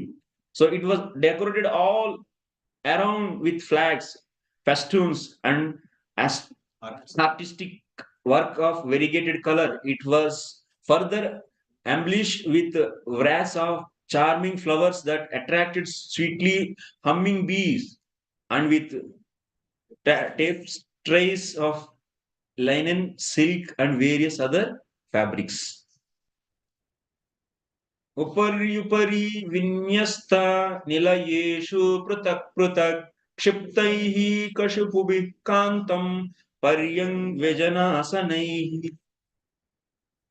The place looked charming with beds, coaches, fans, and seats, all separately arranged in 7 stories. तत्र तत्र विनिक्षिप्त नाना शिल्पोपशोभितं महामरकतस्थल्या जुष्टं विद्रुमवेदिभिः. Its beauty was enhanced by artistic engravings here and there on the walls. The floor was of emerald with coral daisies. द्वासुः विद्रो मदेहल्या बातं वज्रकपाटवत् शिखरेष्वन्द्रनीलेषु हेमकुम्भरैधिश्रितम् कुम्भैरधिश्रितम्. The place was very beautiful with its coral thresholds at the entrances and its doors bedecked with diamonds, gold pinnacles crowned its domes of sapphire. चक्षुष्मत् पद्मरागाग्रे वज्रभित्तिषु निर्मितै जुष्टं विचित्रवैतानैर्महाहैर्हेमतोरणैः. With the choicest rubies set in its diamond walls, it appeared as stuff possessed of eyes. It was furnished with wonderful canopies and greatly valuable gates of gold. Hamsa Paravatavrataistatra tatra nikujitam kutriman manyamanai swanadi ruhyadi ruhyacha. Here and there in that place were multitudes of live swans and pigeons, as well as artificial swan and pigeons, so lifelike that the real swans rose above them again and again, thinking them live birds like themselves. Thus, the place vibrated with the thousands of these birds.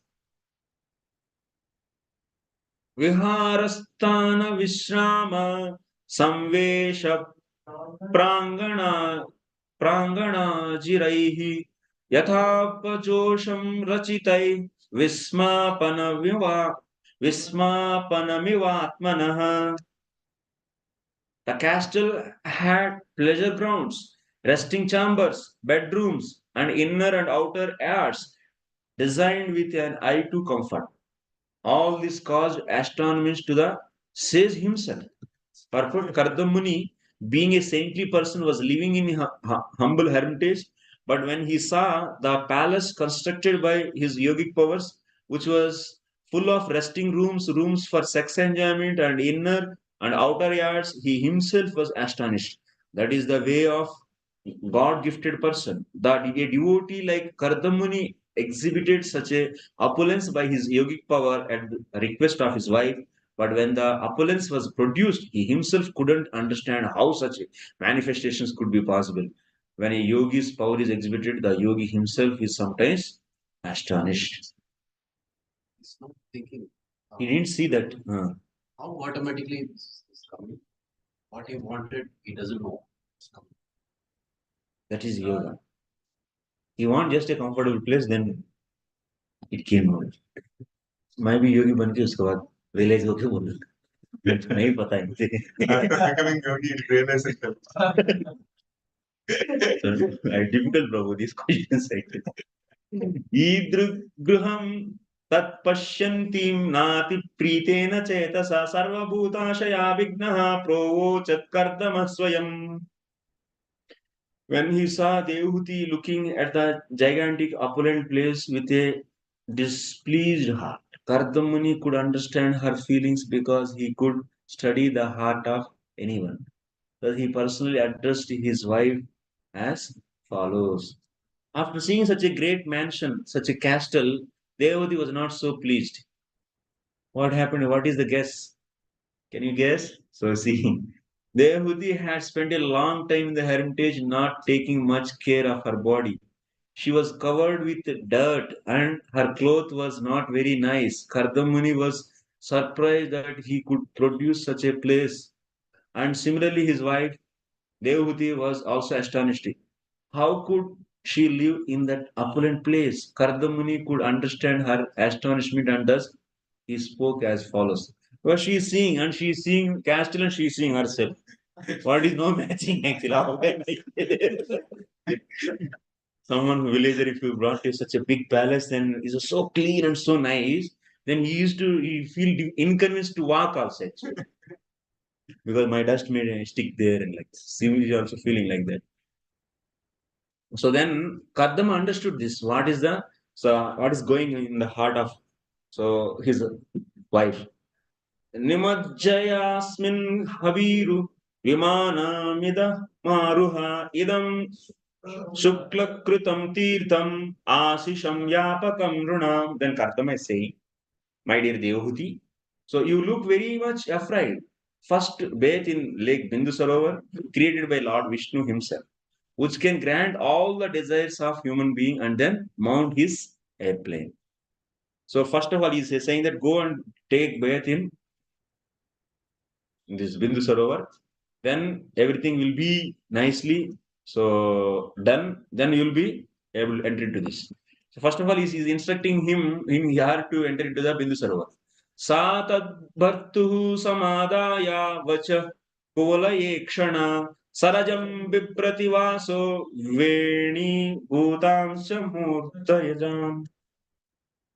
The lotus-eyed Devuti accepted the order of her husband because of her dirty dress and the locks of matted hair on her head. She didn't look very attractive.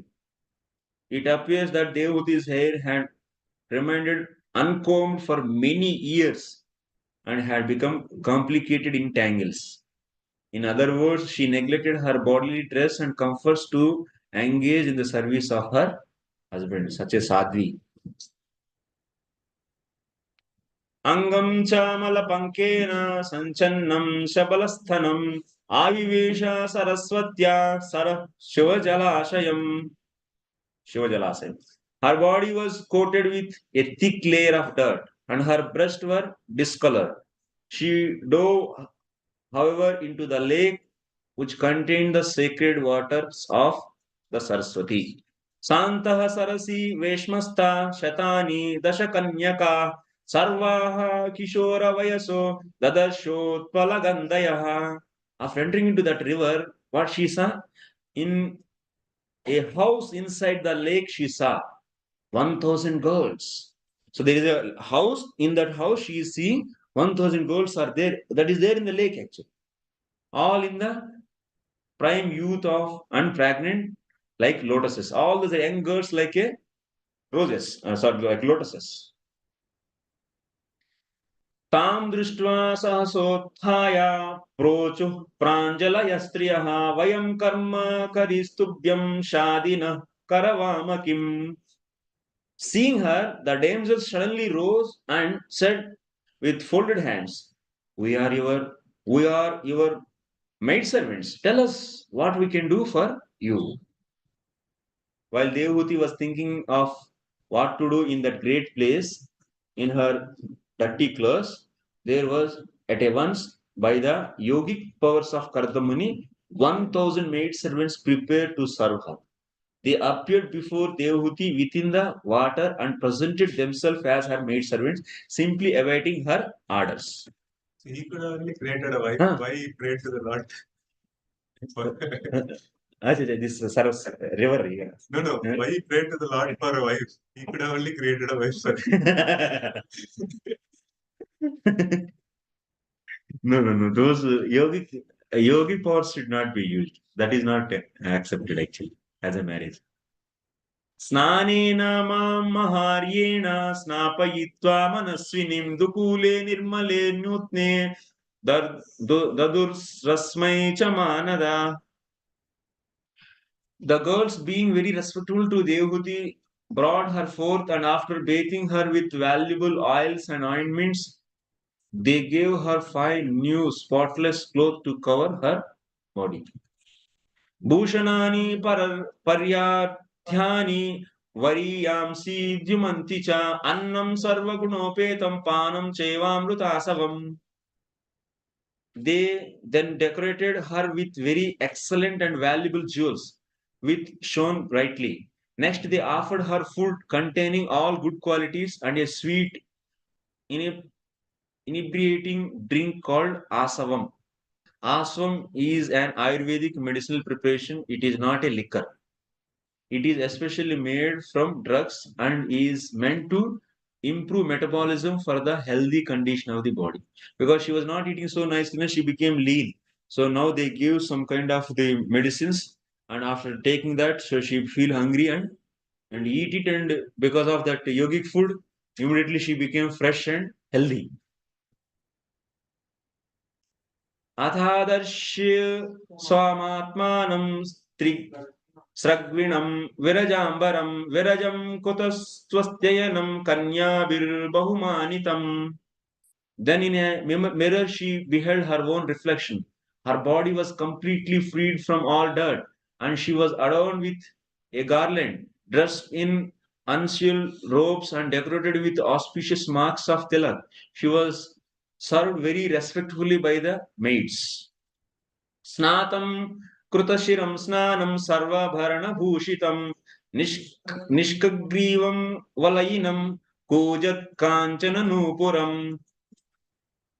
Her entire body, including her head, was completely bathed, and she was decorated all over with ornaments. She wore a special necklace with a locket.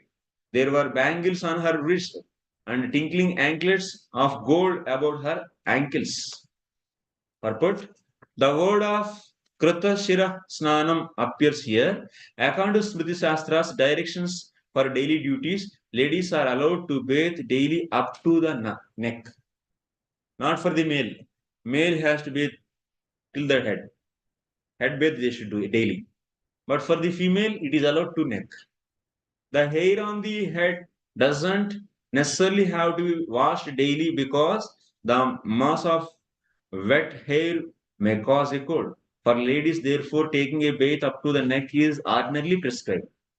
And they take a full bath only on certain occasions, weekly once. On this occasion, Devahuti took a full bath and washed her hair very nicely. When a lady takes an ordinary bath, it is called malasnana. And when she takes full bath, including the head, it is called shirasnana. At this time, she needs sufficient oil to smear on her head. That is the direction of commentators of Smriti Shastra. So that means when they took bath, so they should put that thailam actually, oil, and then after that, so they will be using the different grains. In previously might be knowing actually they used to powder the grains, the various kinds of grains, and make the not powder actually, and also they mix with the haldi and apply the oil, and then after that they'll rub on the body like that. They take the hours.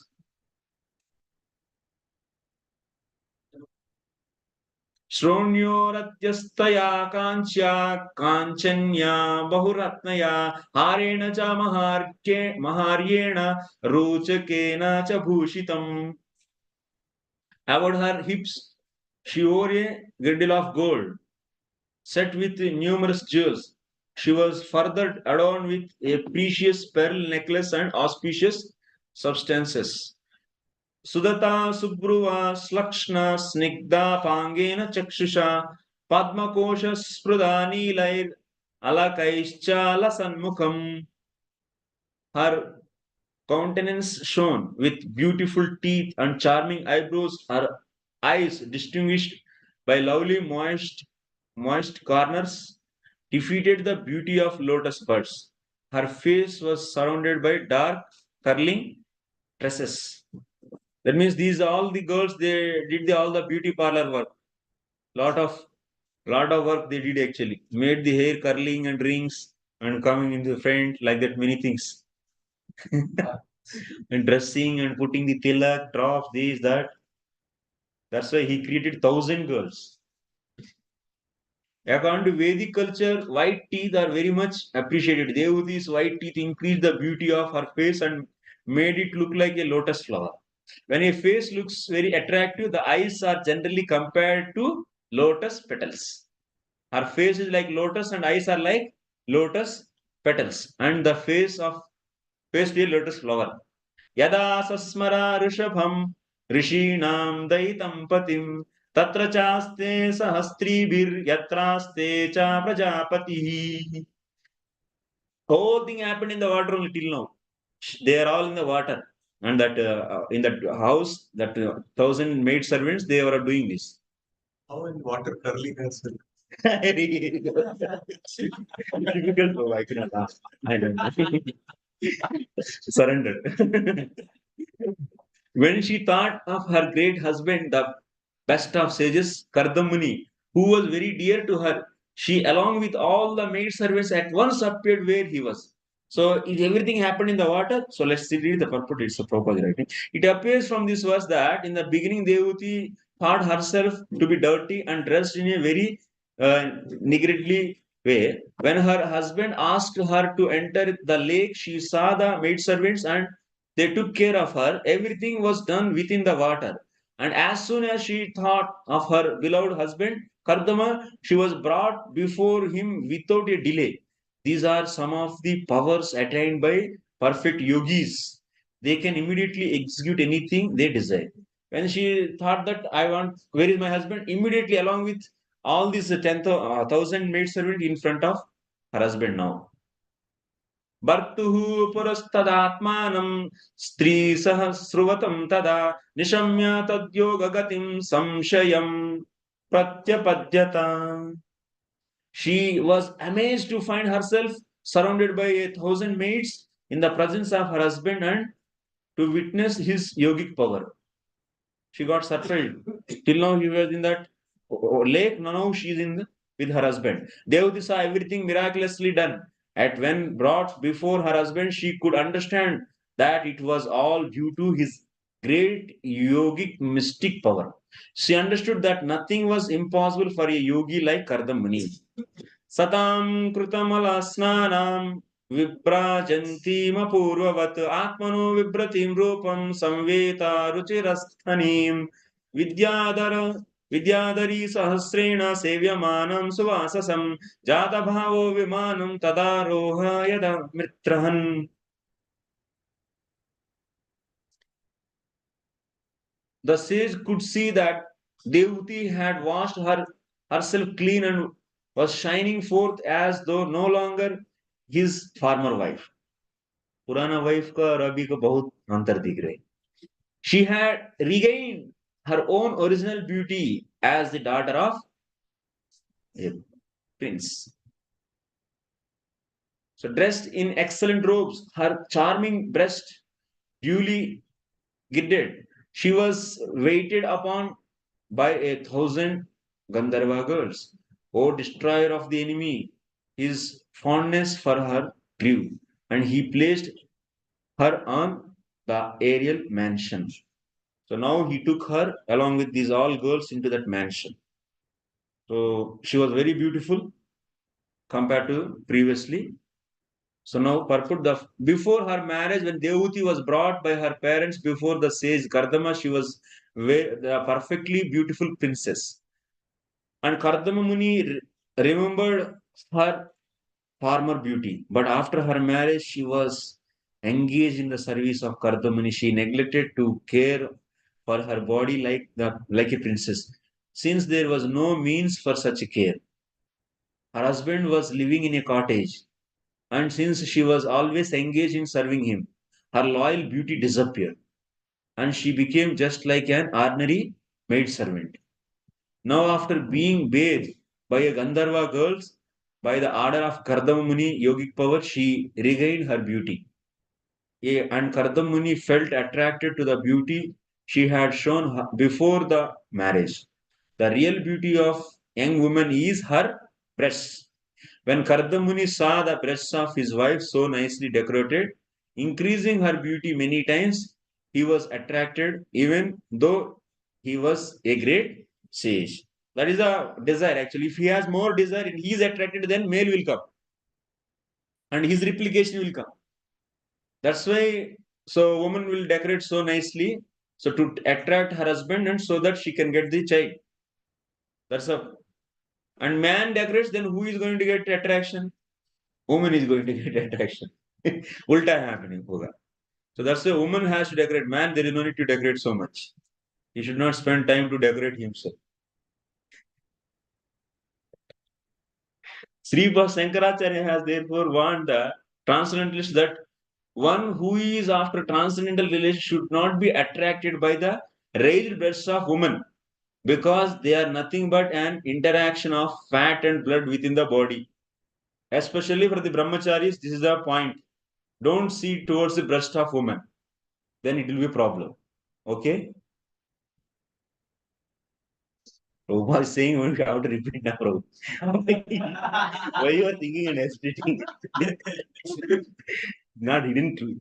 Hidden truth, it's a open truth.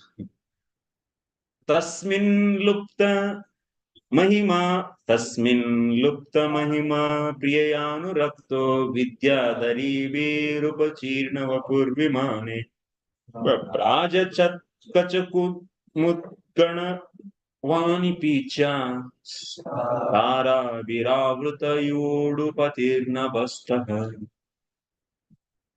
So, though seemingly attached to his beloved consort while served by the Gandharva girls, the sage didn't lose his glory, which was mastery over his self. In the aerial mansion, Kardamuni with his consorts shone as charmingly as the moon in the midst of the stars in the sky, which caused rows of lilies to open in ponds at night. So they all in the now mansion. That's a castle. So Kardama is looking. He's also not less actually. He's also looking very beautiful, like a moon. And all are just there in front of him. They're like just stars because of his yogic powers and effulgence is there. Next, तेनाष्टलोकाप विहारकुले Chandra द्रोणीष्वनङ्गा सकमारुतसौभगासु शिवस्वनासु प्रेमे चिरं दनदवल्ललनावरुथि. In that aerial mansion, he traveled to the pleasure valleys of Mount Meru, which were rendered all the more beautiful by cool, gentle, fragrant breezes that stimulated passion. In these valleys, the treasure of the gods Kuvera, surrounded by beautiful women and praised by the Siddhas, generally enjoys pleasure. Kardamuni, also surrounded by beautiful damsels and his wife, went there and enjoyed for many, many years. So after that, they took this mansion and started traveling the different directions. So all 8 directions they go actually, and not only in this Earth planet, they are going in the higher planets and everywhere. Everywhere they go and everywhere they see and they enjoy years, many, many years because the whole setup is there. Everything in that mansion, whatever you want, it will be automatically is produced. Fresh vegetables, everything, all the food, milk, ghee, everything is available there. And all the servants, everyone are serving, and big, big rooms, and like that. In this mansion, traveling different places, and also different mountains they are going, and forest because they're the like nowadays also people they have resorts, na?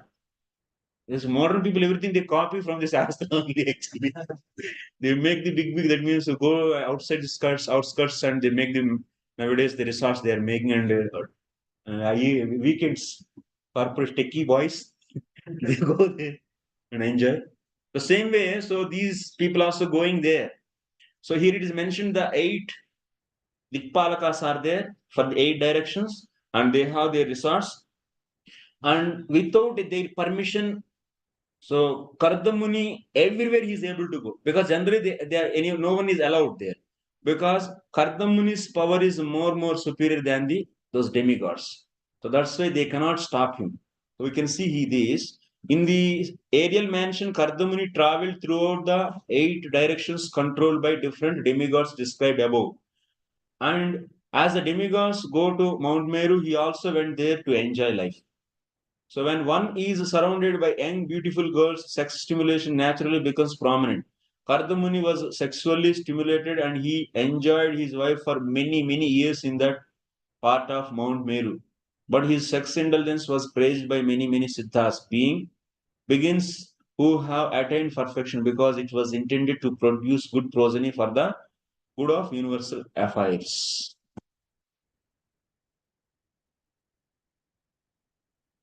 वैश्रम्बके सुरसने नन्दनेन पुष्पभद्रके मानसे चैत्ररथ्ये च सरमे Ramaiah रतः. Satisfied by his wife, he enjoyed in that aerial mansion not only on Mount Meru but in different gardens known as Vaishrambaka, Surasana, Nandana, Pushpa, Bhadraka, and Chaitra Rathya, and by the Manasarovar lake.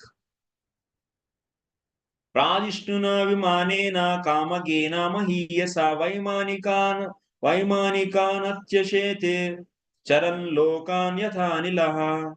He traveled in that way through the various planets as the air passes uncontrolled in every direction. So coursing through the air in that great and splendid aerial mansion, which could fly at all his will, he surpassed even the demigods. So here by the law of nature, even the demigods cannot move from one planet to another. But Kardamuni, by his yogic power, could suppress the strength of the demigods and travel in space on all directions. The comparison is here is very suitable. The words of Yathan indicate that as the air is free to move anywhere without restriction, so Kardamuni unrestrictedly traveled in all directions of universe. Kim durapadanam tesham pumsam uttama chetasam chairashitastedapadas charano vyasanatyatah. What is difficult to achieve for determined men who have taken refuge of the Supreme Personality of Godhead's lotus feet? His feet are the source of sacred rivers like the Ganges, which put an end to the dangers of mundane life. Finally, here Maitreya is saying that so by seeing these great things, that means Kardamuni, wherever he wants, is going with his mansion, and he's enjoying all the kinds of pleasure by using all these yogic powers. And now here with Maitreya is saying that since Kardamuni is not only just yogi, so just yogi means he's also having restrictions. On top of being a yogi, is a devotee also. Because of this, so he is able to get everything because he took the shelter of the Lord's lotus feet, which is the reservoir of all the pleasures. So that's the reason actually. So Kardam Muni, more than a yogi, because he was great devotee of the Lord. Therefore, he was more glorious than any ordinary yogi. He is not just a dry yogi. He is a Bhakti Misra Yoga. That means he is having Bhakti also. Yoga Misra Bhakti is doing otherwise. Bhakti is Pradhana and Yoga is mixed. प्रेक्षयित्वा भुवोगोलं पत्न्यै यावान् स्वसंस्थया Bahvascharya Mahayogi Swashramaya Nyavartata. After going around the different places in the universe, finally they reached back to their hermitage. After showing his wife the globe of the universe and its different arrangements full of many wonders, the great yogi Kardamuni returned to his own hermitage. So here one cannot become a perfect yogi simply by showing some sitting postures, nor by such a sitting postures or so-called meditation can one become God, as is being advertised. Foolish persons are misled into believing that simply by some caricature of meditation and sitting postures, one can become God within 6 months. So say this is a Mahesh Yogi, as a he is contemporary for the Srila Prabhupada. He was just attracting the Videsis, all the Westerns. 6 months proper is like sticking to 6 months. Because his scheme was like that. And that's he was done 1 year, I think 2, 3 years before 1960 event, I think. 61 our Osho and 60 Yogi went, I think. And they already occupied so much West by that time. But 65 Prabhupada went. Already these boys are very much attracted. So many American boys and girls with these so-called spiritualists. And Prabhupada is trying to preach the pure devotion, and these people are that means they are just living, that they are continuing their intoxication addictions and also doing the yoga. So that's why Hare Krishna, Hare Rama, this movie also made. They imitating that, mixing the both trends actually. Mantra from there and culture from there. And new movie, because movie makers, they always look for the masala here and there, make the masala. So like that. So that's why Prabhupada always mentions this. Yoga, wherever the word yoga comes, he always sit on that. And he definitely make his point. In Kali Yuga, it's not possible. Only Sankirtan Yajna is only the possible Yajna, and Sankirtana only one should do. Kale, hello, Hare Nama, Hare Nama, Hare Nama, Kevalam. So, and yoga is not meant for this age. So many points he gives. So here is the example of a perfect yogi. He could travel all over the universe. Similarly, there is a description of Durvasa Muni who will also travel in space. Actually, perfect yogi can do that. Okay, now Vibhajyanavadhatmanam manavim surato ramam niramayan reme varshapugan muhurtavat. After coming to the hermitage, what happened, you see? After coming back to his hermitage, he divided himself into 9 personalities just to give pleasure to Devahuti, the daughter of Manu, who was eager for sex life. In that way, he enjoyed with her for many years, which passed just like a moment. Kardamuni made himself into, because of yogic powers, into 9. So 9 people are having intercourse with one woman. In the purport, it is written, you see, here the daughter of Swayambhu Manu Devahuti is described a Surato Sukha. After traveling with her husband all over the universe in Mount Meru and beautiful gardens of the heavenly kingdoms, she naturally became sexually stimulated. And in order to satisfy her sexual desire, Kardamuni expanded himself into 9 forms.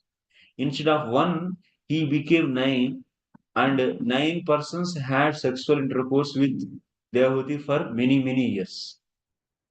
It is understood that the sexual appetite of a woman is 9 times greater than that of a man. That is clearly indicated here. This is science actually. Even Chanakya Pandit says. Otherwise, Kardam Muni would have had no reason to expand himself into 9. Here is another example of yogic power, as the Supreme Personality of Godhead can expand himself in millions of forms. A yogi can also expand up to 9 forms, but not more than that. Another example is that of Saubharamuni. He also expanded himself into 8 forms. But however powerful a yogi may be, he cannot expand himself into more than 8 or 9 forms. That means Prabhupada is limiting. Yoga is having the limitation maximum 9 forms. 9 different. So Kardamas he can. Not more than that. But what about the Lord? Supreme Personality of Godhead, however, can expand himself into millions of forms. Ananta Rupa, innumerable. That is Lord's mystic power. And this is Yogi's mystic power. Okay. That's just generally women's sexual power is 9 times greater, and is her appetite is also how many times? 3 times, 3, 6, 9, and her I forgot it. Chanakya Niti Tiyak said tomorrow. But they eat less.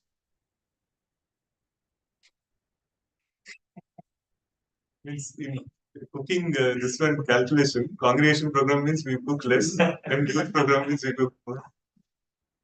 They eat more actually. You go and see in house how many. बचा कुचा सब मिला के एकदम ठोस देते हैं बस कितना भी बच जाए सब कुछ खत्म क्लीन करके रखते हैं ये सर नो नहीं अभी तो सबका अपडेट धीरे धीरे गिर रहे हैं लेकिन तो है बहुत खाते हैं एक्चुअली तस्मिन् विमान उत्कृष्टां शय्यां रतिकरीं श्रिता न चाबुध्यत तं कालं प्रत्यापीच्येन संगता. In that aerial mansion, Devati, in the company of her handsome husband, situated on an excellent bed that increased sexual desire, couldn't realize how much time was passing. So that's why these grihasthas to want to produce a child, if they want to have intercourse, there should be a proper arrangement. Mood should be pleasing. That means nice bed and also properly decorated and nice smell should be coming clean. So all this should be done. ऐसा नहीं कचर बचर जैसा भी करेंगे तो half mood से ऐसे बस टाइम पास की जैसा तो बच्चे भी ऐसे निकल के आएगा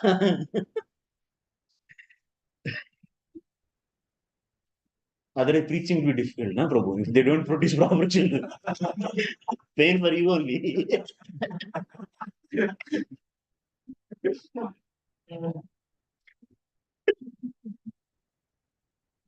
उन लोगों को कौन ढोना पड़ेगा हम लोगों को ही ढोना पड़ेगा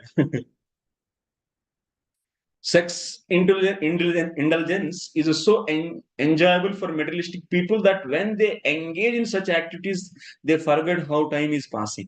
Saint Kardama and Devati in their sex indulgence also forgot how time was passing by. So that's why if transcendental people also should be away from this. Otherwise, hours and hours it will go away if we indulge in these kind of things. एवं योगानुभावेन दम्पत्यो रममाणयोः शतं व्यतीयुः शरदः कामलालसयोर्मनाक्. While the couple who eagerly long for sexual pleasure were thus enjoying themselves by virtue of mystic powers, 100 atomos passed like a brief span of time. 100 साल चले गए bed में 100 साल बिताया in Satyuga, that is a power. And also they have yogic powers. Both are yogis. So that's why because of that, they have long duration of sexual intercourse. Tasyama datta retastam bhavayannatmanatmavit nedha vidhaya rupam swam sarva sankalpa vibhu. The powerful Kardam Muni was the knower of everyone's heart and he could grant whatever one desired. Knowing the spiritual soul, he regarded her as half of his body. Dividing himself into 9 forms, he impregnated Devhuti with 9 discharges of semen. How many discharges you do? Based upon that many number of children you can get. If you do 2 discharges, then twins will come out. So discharges means stopping and releasing, not like that. When this virya is released, so in a 2 drops it will go and mix. In a 2 amounts it will go and mix, then 2 boys will become. It's not in our control actually. Then everyone will be having the twins. It is based upon karma, it will happen inside. In the case of Diti, we have seen actually. Hiranyaksha and Hiranyakashipu. Because there also Prabhupada explained this is the same. So based upon Ayurveda. It is discussed no, already? Yeah. Previously it comes in the 14th chapter. The same way here, 9 discharges he did actually. So because of 9, that special kinds of discharges, she got at a time 9 babies in her stomach. In her, yeah. womb.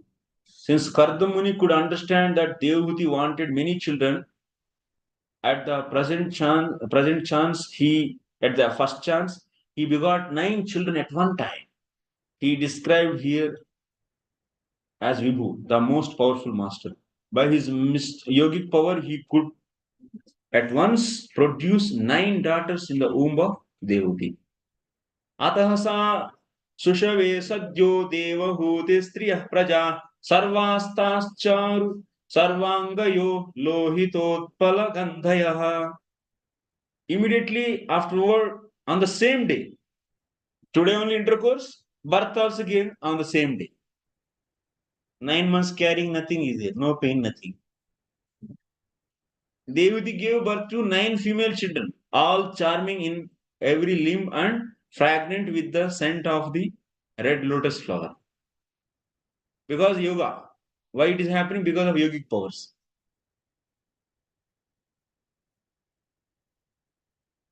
But Prabhupada wrote, Devahuti was too sexually excited and therefore she discharged more ova and 9 daughters were born. It is said in the Smriti Shastra as well as in the Ayurveda that when the discharge of the male is greater, male children are begotten. But when the discharge of the female is greater, female children are begotten. Most of the brahmacharis who marry, they will get female children. Most of the times. You can see in the history.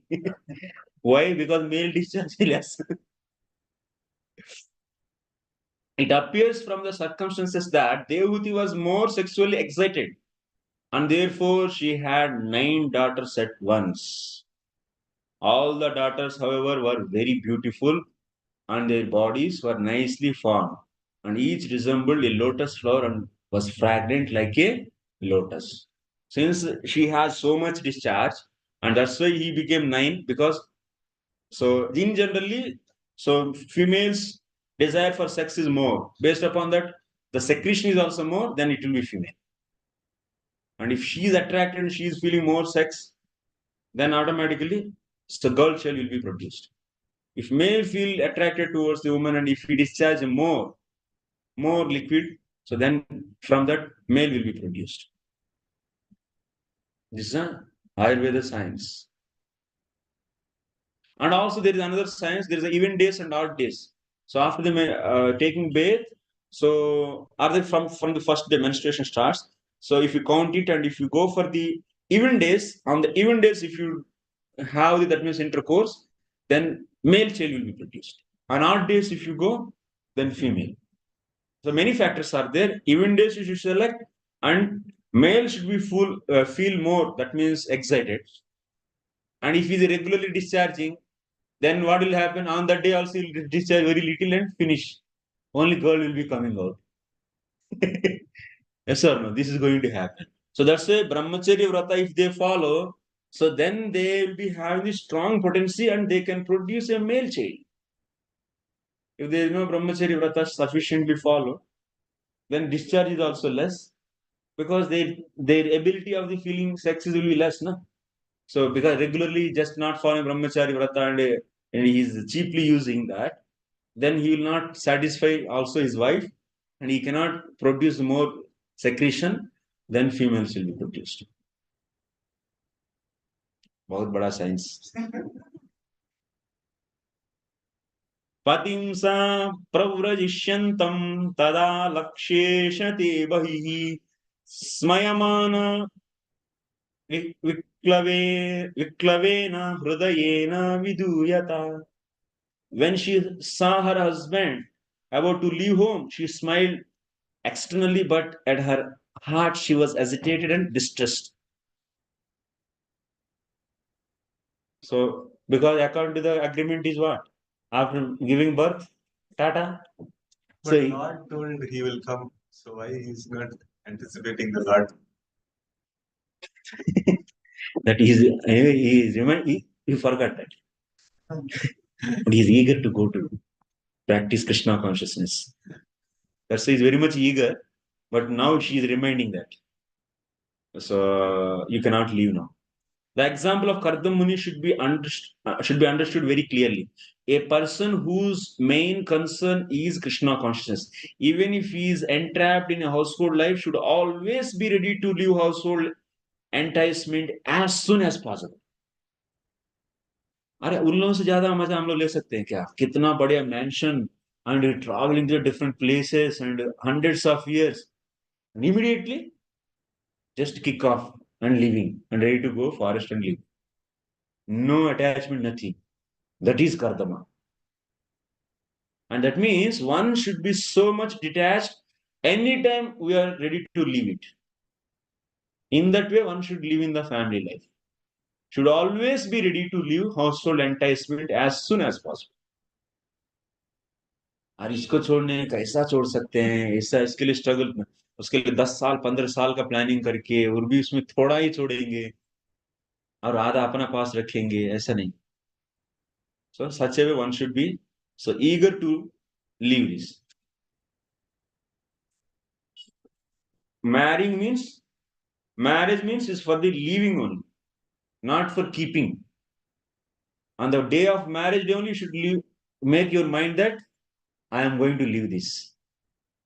And the day you make your own building and house and this and that, you should prepare all the time your mind and remind to yourself that this is not the my goal of the life. This is not the my life.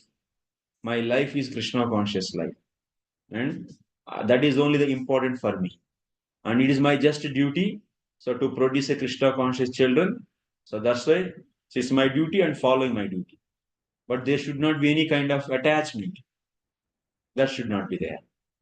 If you have attachment, if you develop attachment, even at the time of leaving body, you cannot leave the body peacefully and be Krishna conscious, and you cannot leave. You feel so much attachment for the son, grandsons, this, that, and it will become so painful. And later, you cannot practice devotion also nicely. It will become every minute stumbling block. That attachment will become a stumbling block. So that's why marriage means meant for living. Living, not living, living. Likhantyado mukhi bhumi. So because you see, in the case of Kardamani also, on the day of marriage only, he planned when to leave also.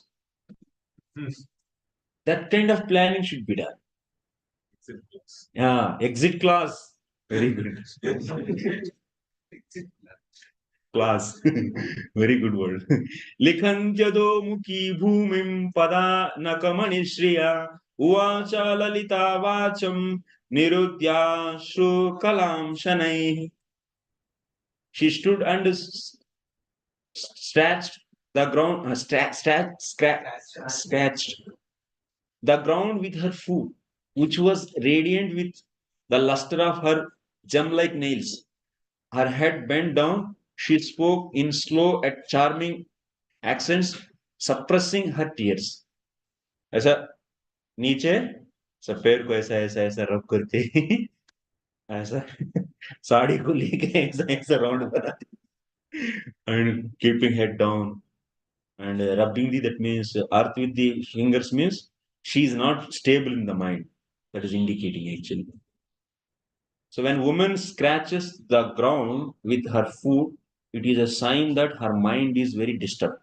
Disturbance maybe many causes can be the disturbance. So the sign were sometimes exhibited by the gopis before Krishna. When the gopis came in the dead of night and Krishna asked them to return to their homes, the gopis also scratched the ground like this because their minds were very disturbed. She was disturbed because all of a sudden he is now leaving. Devutri Vacha.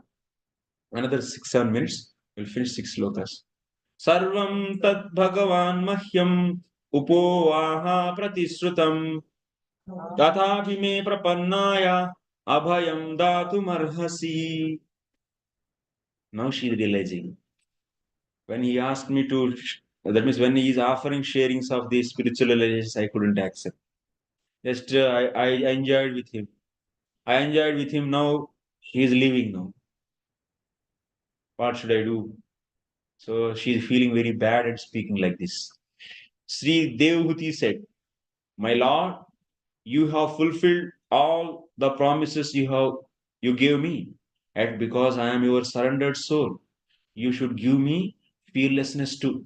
Fearlessness comes from where? From the spirituality. So from the spirituality, but spirituality she didn't accept. Now she is asking. That means she's asking fearlessness means she's asking spirituality. Purport Devati requested her husband to grant her something without fear. As a wife, she was a fully surrendered soul to her husband, and it is the responsibility of the husband to give his wife fearlessness.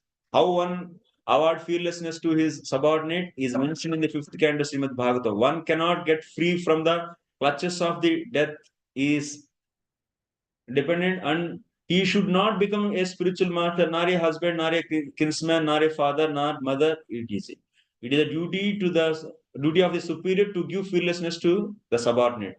So to take charge is someone, therefore, either as father, mother, spiritual master, relative, or husband, one must accept the responsibility to give his award freedom from the fearful situation of material existence. Material existence is always fearful and full of anxiety. Devotee is saying, you have given me all sorts of material comforts by your yogic power, and since you are now prepared to go away, you must give me your last award so that I may get free from this mental conditional life. That means she want to come out from the conditional life. That means she want to become transcendental. So that means she's asking spiritual benefits.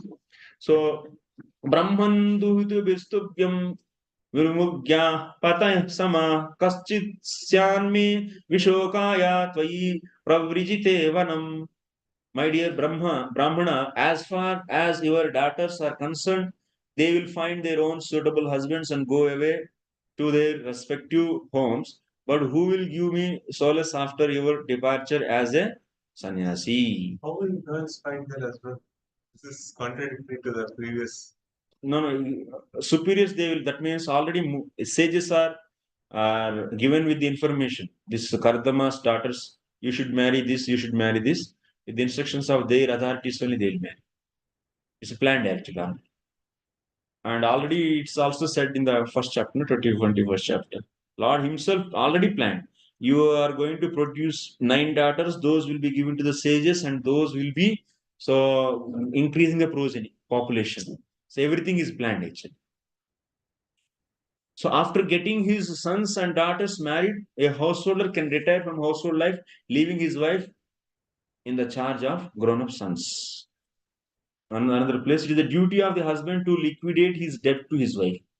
The wife gives her sincere service to the husband, and he becomes indebted to her because one cannot accept service from his subordinate without giving him something in exchange. The spiritual master cannot accept service from a disciple without awarding him spiritual instruction. Whenever you take service from subordinate, you should also give the return in the form of blessings or anything. But you cannot just maza lenge return nahi karenge nahi. That is not accepted. That is reciprocation of love and duty. That's a duty also actually. Spiritual master duty also. Spiritual master बन जाएगा तो बहुत लोग आ जाएंगे बहुत मजा मिलेगा. नहीं actually. It's a lot of things you should give also. Nothing is maza in this material world. एतावतालं कालेन व्यतिक्रान्तेन मे प्रभु इन्द्रियार्थप्रसङ्गेन परित्यक्ता परमात्मनः. Until now, we have simply wasted so much of our time in sense gratification, neglected to cultivate knowledge of this Supreme Lord. That's right. She just, when he offered the spiritual benefits, she didn't accept and they did the enjoyment. And now she's realizing we wasted time like that. Indriyardeshu sanjantya prasangastvai me kritaha ajanantya param bhavam tathapyastve abhayaya me. Not knowing your transcendental situation, I have loved you while remaining attached to the objects of the senses. मैंने वो भौतिक होकर उनको प्रेम की. Being a materialistic with material desires, she loved, but she didn't take the spiritual benefit from him. Nonetheless, left the affinity I have developed for you, rid me of all fear. Now she is realizing I could have actually get the spiritual benefits and become spiritual and become fearless. So generally, all women desire material enjoyment. This is general. They are called less intelligent because they are mostly prone to material enjoyment. Women are less intelligent. This is general statement. Maybe one or two, maybe you can find few, but in general, women are less intelligent, and generally, all women, not few, all women desire material enjoyment. Not my statement. Why? What is the fear? Why you have to get fear of repeating Prabhupada's statement? Is there any fear? Why? Why you have to get fear? Devahuti laments because her husband had given her the best kind of material enjoyment, but she didn't know what he was so advanced in spiritual realization. Her plea was that even though she didn't know the glories of her great husband, because she had taken shelter of him, she must have delivered from material entanglement. Association with the great personality is most important. So good associate, that means very good opportunity she was having. She's a transcendental person and she could have heard all the, that means spiritual knowledge, spiritual, that means like how she's going to hear from her son now, so that she could have heard from her husband. But she didn't do that actually.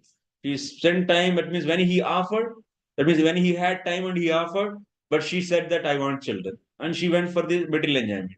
Now he is living, then she's realizing, oh, I'm missing you, and I didn't get the spiritual realization, spiritual knowledge from you. And what? But anyway, association with the great person will not going to wane. Definitely, she is going to get fulfilled of that desire. So he's going to offer a benediction or also wait for that. Sango yaha samsruter hetur asat so vibuto dhiya saeva sadhushu kruto niha sangat Tvaya sangatvaya kalpate. Association for sense gratification is certainly the path of bondage. But the same type of association performed with saintly persons leads to the path of liberation, even if performed without knowledge. So that means when you have good chance of meeting with the so very advanced devotees, we should not spend time with the discussing with the material things with them. So take the spiritual benefits from them actually, and spiritual realizations and spiritual knowledge should be gained from them. So that is the realization of the Devahuti now, actually. I could have got this so much spiritual understanding from my husband, and I couldn't realize that. Now he's leaving. Even all the wives, so they should take advance, that means advancement of her husband and utilize that. And they should get benefited. Not that they always give the torture that you bring this, you bring that, you do this, you do that. I want this. With that kind of just desires, they should not waste their time actually, and their own time and their husband's time. The association of a saintly person in any way bears the same result. For example, Lord Krishna met many kinds of living entities. That means any association, even with the good intention, bad intention, but if you associate a pure devotee and powerful devotee, definitely you'll be getting some benefit. But one should deliberately should utilize that properly. Association with a great saintly person also result in liberation, just as whether one goes toward fire knowingly or unknowingly, the fire will make one war. Devati expressed her gratefulness, for although she wanted to associate with Kardamuni only for sense gratification, because he was spiritually great, she was sure to be liberated by his benediction. Same thing happened in the case of Diti also. Recently we read. She was so much agitated by the sex impulse, and so anyway, देर कश्यपा थोड़ा सा कोमल दिल वाले हैं, डांटने की अतिरिक्त उसका support किया, इसीलिए राक्षस निकल के आया. डांटना चाहिए था. In a wrong time, she is expressing desire. That's why women generally they are material, they are having more and more material desires. Generally, all women desire material enjoyment, and also they are less intelligent. So that's why if any mistake happens, that means if one, that means there is some illegal relationship developed between male and female. Who is wrong? Female is wrong or male is wrong? Male is wrong, because they are already less intelligent by nature, and they have nature of the have material desires. So that's a male should be an intelligent person and also spiritually strong and also mentally strong, and his knowledge senses are strong. He has to be careful not to happen this kind of illegal relationships. He should not blame the girl actually. Oh, she only came. That's their psychology, their nature. That is what you are doing then, and they should be guided. They should be protected. When the field is there and some bull is going in the field and destroying that field, whose mistake this is? Bull's mistake. Of course, that means if brahmachari mistake, then it is guru also getting the share. The whoever is authority for him, he will also get share. So here, so that's a male is intelligent person and he should sure that not to happen this kind of accidents. That's why male should be very thoroughly trained about the female psychology. So that means brahmachari should not shy about this purpose. If they don't know deeply understand the what is woman psychology, they cannot save themselves as brahmacharis. It's impossible. और blame उनके ऊपर रख देंगे जाके, अरे भाई इतना बोला जा रहा है तो क्या है, वो लोग कम बुद्धि वाले, जैसे बच्चा है, छोटा बच्चा, वो तो घर में कुछ डिस्टरबेंस कर रहा है, उसको गलती किसका है? बच्चे का थोड़ी गलती है, उसका जो संरक्षण है उसका गलती है. वो लोग प्रॉपरली एंगेज करना चाहिए उस बच्चा को, सही ढंग से संरक्षण करें. They should treat him nicely and they should protect him not to do this kind of things.